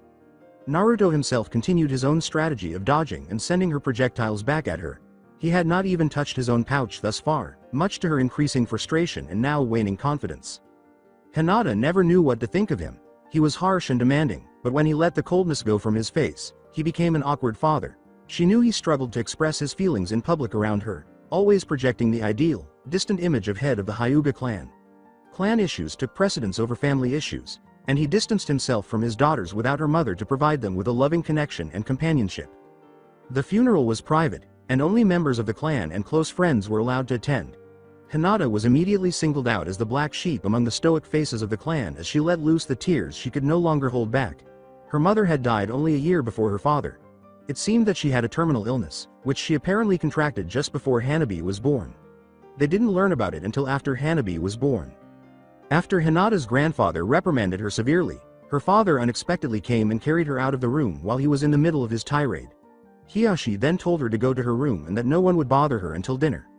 That one incident was the last time she ever hated her father, who was never soft or gentle after that day and only smiled once, when he passed away. Despite their similar silent manner, Naruto, he exuded a softer presence than any of her clansmen. He was almost solemn and thoughtful, rather than icy or hard. He did advise using anything, so Hinata threw out a few smoke bombs to obscure the area before launching another round of kunai and shuriken. She took out another kunai and waited, understanding why Naruto had advised against using her Byakugan because most Hyuga relied heavily on their eyes and would be severely disadvantaged if ever disabled. The same was true of their gentle fist, which was so effective in close combat that others felt no need to learn additional ninjutsu or anything else. It should be impossible to hit her tenketsu without the Byakugan, but as the smoke settled, Naruto suddenly shot out and threw a punch towards her face, which Hinata deflected to the side, thrusting forward the kunai in her hand. He caught her hand and sent a jolt of chakra to the pressure point in her wrist, causing her to gasp in shock and pain as she dropped the kunai. With lightning speed, he caught the falling kunai and pressed it to her neck. Not too bad. Both your use of your ninja tools and your aim could use some improvement. Though predictable, the smoke bombs at the end were far superior. Since it was against the rules, I knew you wouldn't use your Byakugan. As a result, your attack was probably dispersed and directed at my upper body, making it impossible to determine my precise location. Hinata's eyes widened as he quickly and easily deduced her attack. Then, how did you avoid it? As he returned her kunai, she inquired. The simplicity of it all was rather stupefying. She dipped her head in shame and said, ducking and laying on the ground. Really, I think that all you're lacking is experience and a proper plan, not uncommon mistakes. These will appear eventually. It is not a skill that is easily learned or acquired. Don't be disappointed. Hinata gave a sympathetic nod, and the gloomy mood somewhat subsided. Well. As he narrowed his eyes, she twitched her fingers and said, one last question. How did you target the tenketsu I in my wrist? Unexpectedly, Naruto blinked in perplexity. I hit your tenketsu, huh? I was aiming for the nerve cluster in your hand, so I didn't really mean to. Hinata held back from crying. Was it all a coincidence? He wasn't even close to lying, as far as she could tell. She felt a little dread worm creep into her, and she swallowed. Anyway, now since all you really need is experience, Naruto went on. Let's repeat the exercise. This time, I will be on the offense. As Tenten unleashed a volley of weapons on the always stoic and perceptive Shino, Sasuke lay on the ground in plain exhaustion. Who knew that Dogboy could pack such a punch? Damn, he should have been more careful. Fox was going to give him a lot of grief for underestimating Kiba. Sasuke knew that he should have stepped it up when Kiba ate that food pill. That final blow to the gut hurt a lot. Hey Sasuke, how are you? Sakura sat to his left and asked, while Ino sat to his right so as not to be outdone. He didn't have the energy to try to avoid them, so he might as well put up with them. HN. Was the uninterested response. He took a lot of punches from Kiba's savage attacks, despite winning with a near point blank Phoenix Flower Jutsu. It wasn't pleasant. If only he could awaken his Sharingan. Though he was a bit of a green freak, he was also a far more responsible teacher than the Cyclops, aka Hitaki Kakashi, Team 7 had, and Sasuke had seriously doubted that Guy would let anyone wander off and train on their own, so he allowed his thoughts to wander to Naruto, that blonde, strange, enigmatic kid, and his teammate, the shy Hyuga girl. Why had they been excused from today's session? Sasuke thought, Uzumaki Naruto and Hyuga Hinata. What do they have in common? There seemed to be no reason at all for them to leave like that, unless it was something important. Kiba also appeared to be distracted by this fact, a small frown spreading across his face. Uzumaki's demeanor reminded him of that man constantly. The calm energy and indifference were uncannily similar, except that Naruto's face was always empty with a hint of sadness, instead of the gentleness his brother used to exude. It was both infuriating and unsettling. The frown deepened as he realized that Fox also had a propensity to project the same feelings with his own aura. Sasuke was upset about something, and it was odd that he now found that Naruto shared more characteristics with Fox than both Uzumaki and that man. He was more annoyed by this than he wanted to admit as the sparring matches came to an end and Guy ended the day with more physical training and endurance as well as chakra control practice. He didn't mind the excessive amount of exercise. If it was going to make him stronger, he'd gladly do it. He would get his revenge and bring the Uchiha clan back. Fox's words reminded him of this. Sasuke-kun, you should take a break. Why? I must gain strength in order to murder him. You shouldn't obsess yourself with that goal. I'm not interested. He must perish. You should make time for your friends as well. They can assist you in achieving your objective, and you can learn from them. This issue is clan related. It is my duty to be the one to murder him. HMPH. Let me offer you some advice, though, if you insist. Don't be like them if you want to defeat someone. Sasuke remained silent as Fox walked away. Although it baffled him, he also sort of understood it. Sasuke vowed to disprove that man. Fox held back his laughter at the terrible irony he had conjured up somewhere in the future. Dinner was a low-key affair, but when Naruto returned to the camp with a rather battered Hinata, he had not really intended for her to actually faint in the middle of the 20-second match. Her guard was down on one side, and he instinctively went for the advantage.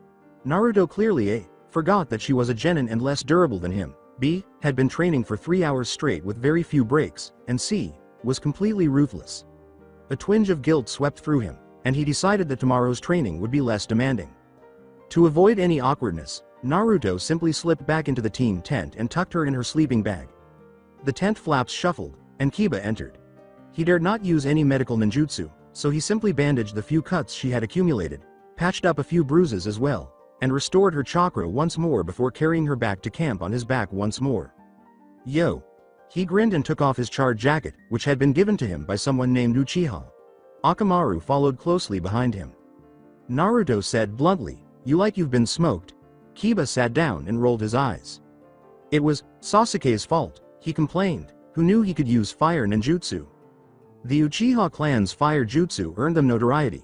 You learned that, didn't you? It's hardly shocking that Sasuke would do that. The instructor's lectures were dull and useless. With Shikamaru and Choji, I constantly skipped class. Oh, I see. Well, they aren't so pointless now. Kiba pulled out a deck of cards and yawned, saying, "Oh, shut up. Want to play some poker?" As Naruto gazed down at the cards, Kiba observed that the blonde with the whiskers almost appeared smug. And to Kiba's surprise, he produced a rather adorable little frog wallet. All right. The pay for 5D rank missions. 6250 Ryo. You're on. A.N. For those who don't know, 1 Ryo equals to 10 yen. A D rank mission pays about 5,000 Ryo, but I think it's divided by the member of the team. Around 4. So it's 1250 Ryo each. Times 5 is 6,250 Ryo. I'll deal. As Akamaru gasped on top of his head, Kiba shuffled the cards and skillfully dealt them. Naruto flicked up his cards. 2 aces already. He was accustomed to constantly winning because of his incredibly uncanny luck, but in truth, he found it monotonous that he was always winning. He occasionally cheated to add interest, but fortunately, his own deck was identical to Kiba's. As Kiba contemplated betting, he really needed to practice his poker face. Naruto subtly switched an ace with a 9. Why?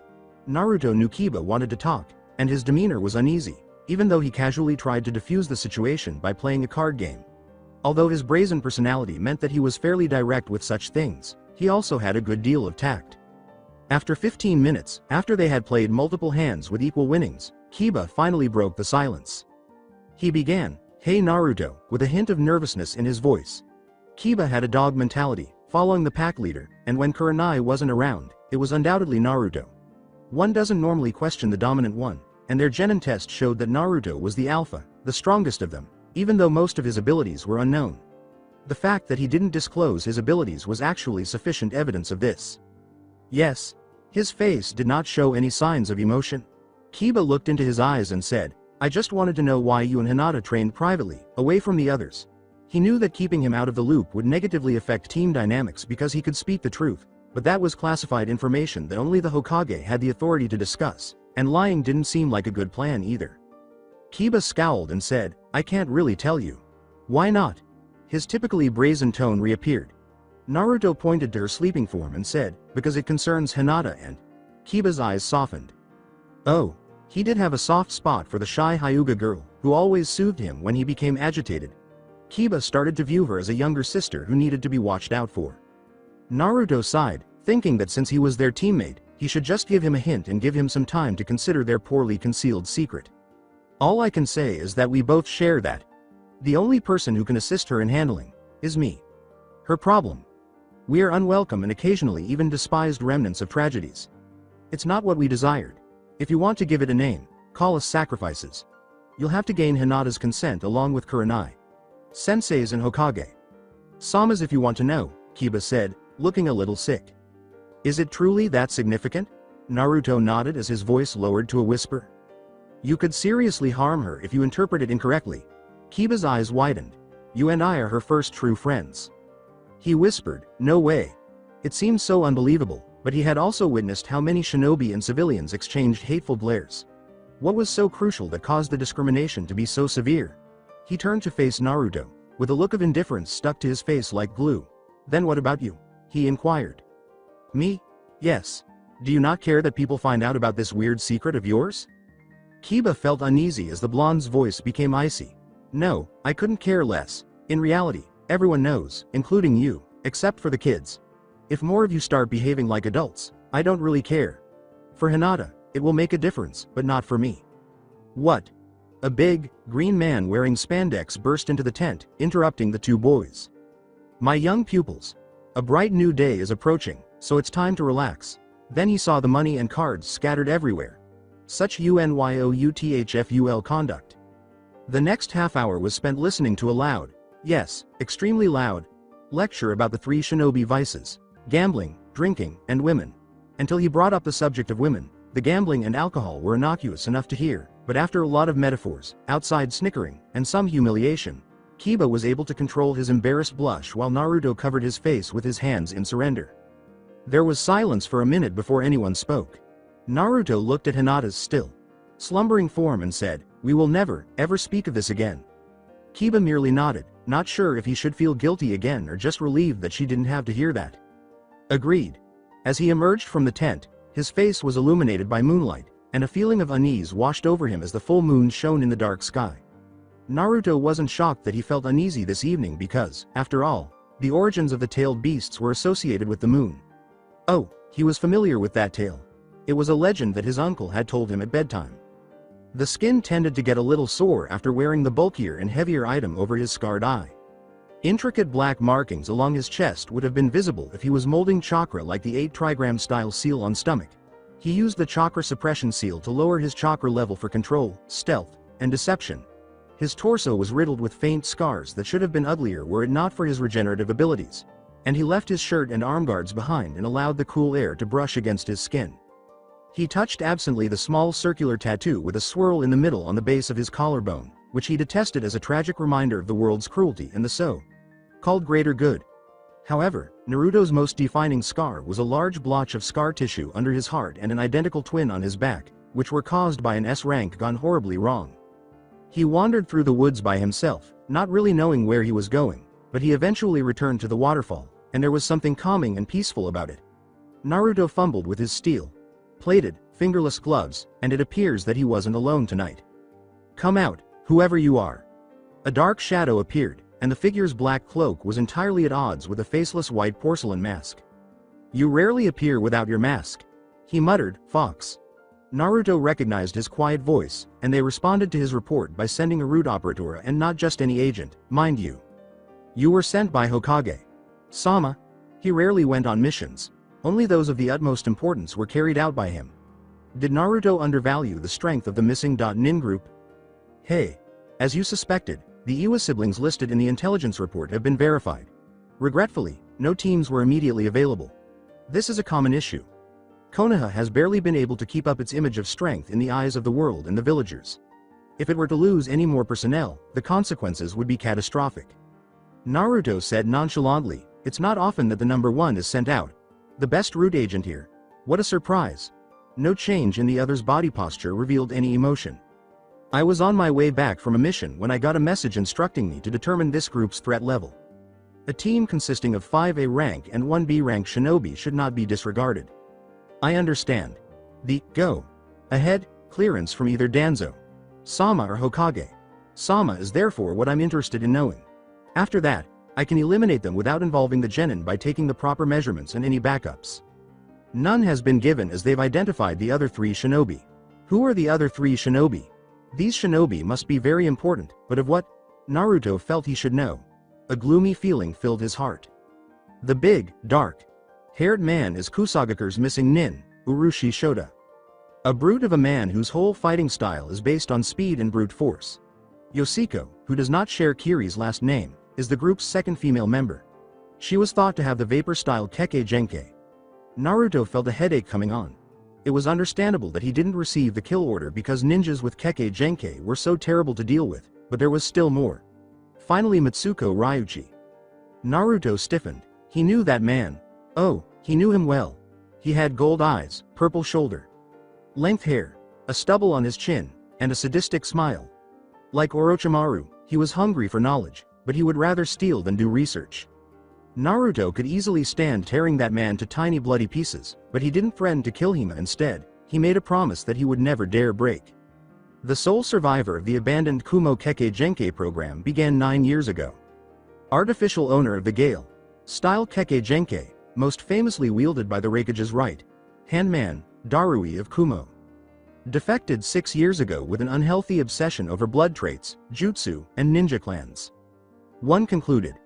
The quiet operator was aware that the final detail was unnecessary, but, in contrast to many of his emotionless colleagues, one took an interest in studying personalities.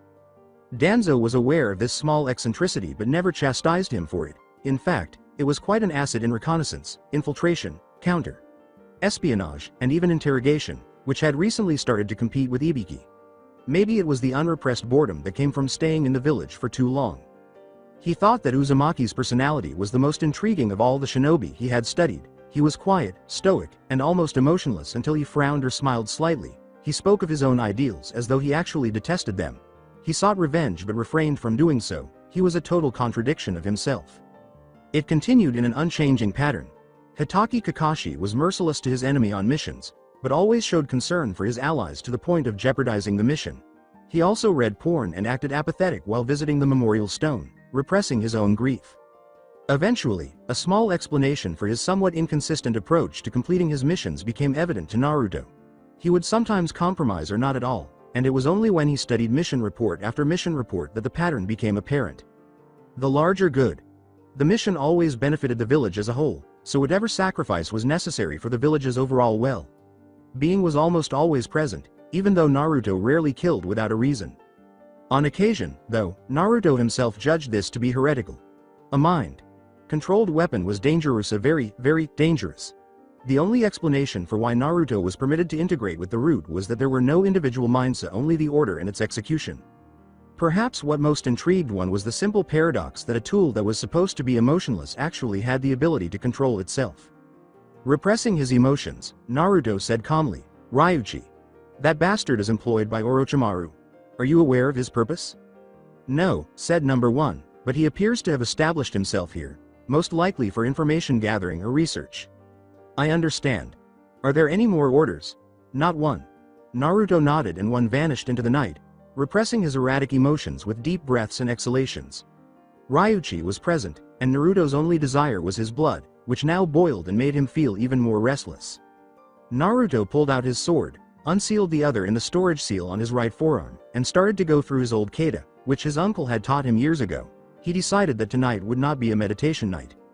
Uzumaki Kidoshi was viewed as a black sheep within his own clan due to his lack of natural aptitude in the arts of Fuinjutsu, so he began studying Kenjutsu and expanding his knowledge of the 3 fundamental shinobi arts. His uncle frequently lamented his wild upbringing, describing himself as a hot-headed, naive child who had no knowledge of the outside world. Having fought alongside Konoha in the 2nd and 3rd Shinobi Wars, he was a man of great wisdom in his eyes and gave Naruto a lot of advice as he grew up. Kidoshi was dead because he had predicted a violent death for himself, and both were gone. End of story. Naruto wasn't sure if he should acknowledge that this was the father in his life. He was undoubtedly a father figure, but could he truly replace his own father?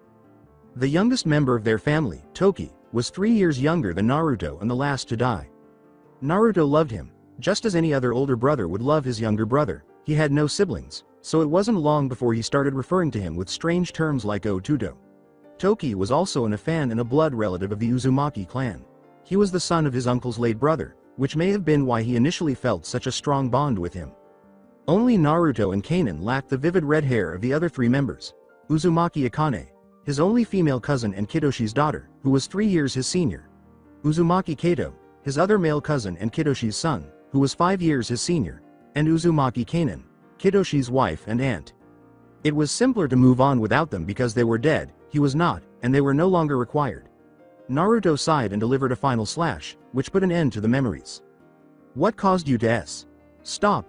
The moon made their tenants restless, so it was not surprising that she woke up. A gentle voice said. He turned to see Hinata standing there in wonder. His face was unreadable. It was the end of the form. She was surprisingly good at reading him. Sometimes not even Kakashi could tell. "You're lying." He blinked, Hinata blushed and turned away in shame. Sorry. How were you aware? With one of his ninjutsu sheathed and the other in his right hand, Naruto uttered those words. She answered in a low voice that he nearly missed. Why? Your final movement ended abruptly. You. Unlike the rest of the kata, Naruto moved into a low stance, his sword in reverse grip.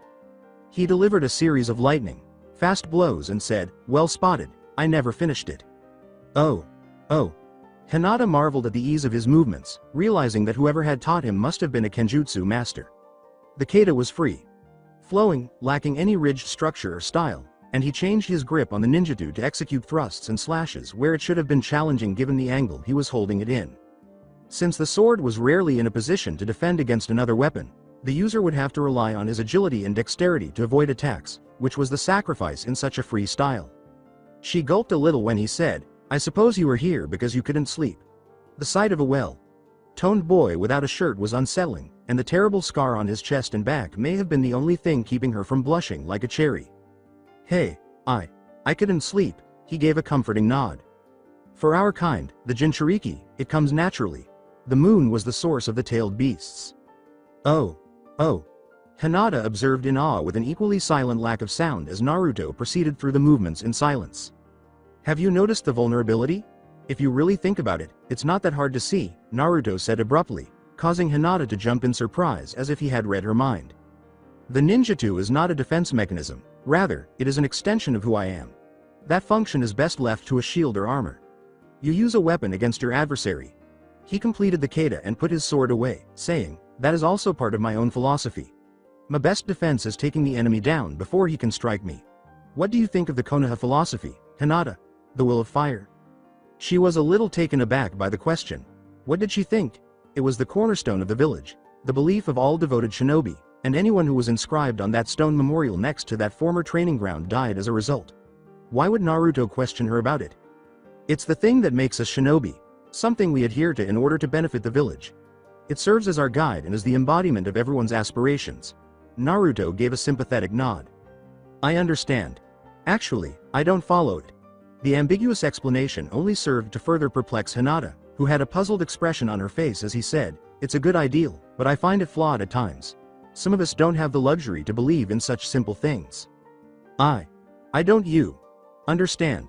Seeing one side of a coin is simple, but simultaneously seeing the other side is more difficult. It's challenging to see both sides of an issue. Love is the foundation of the will of the fire. It is possible that another philosophy could be based on hate, which is its opposite. When our faith is put to the test, we need to consider both sides in order to arrive at the best solution. There may be a time when the will of the fire is just not the best solution.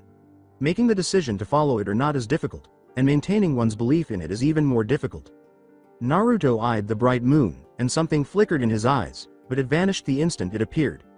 Hinata bit her lip and narrowed her eyes, knowing that Naruto was trying to tell her something significant, but she didn't know what it was.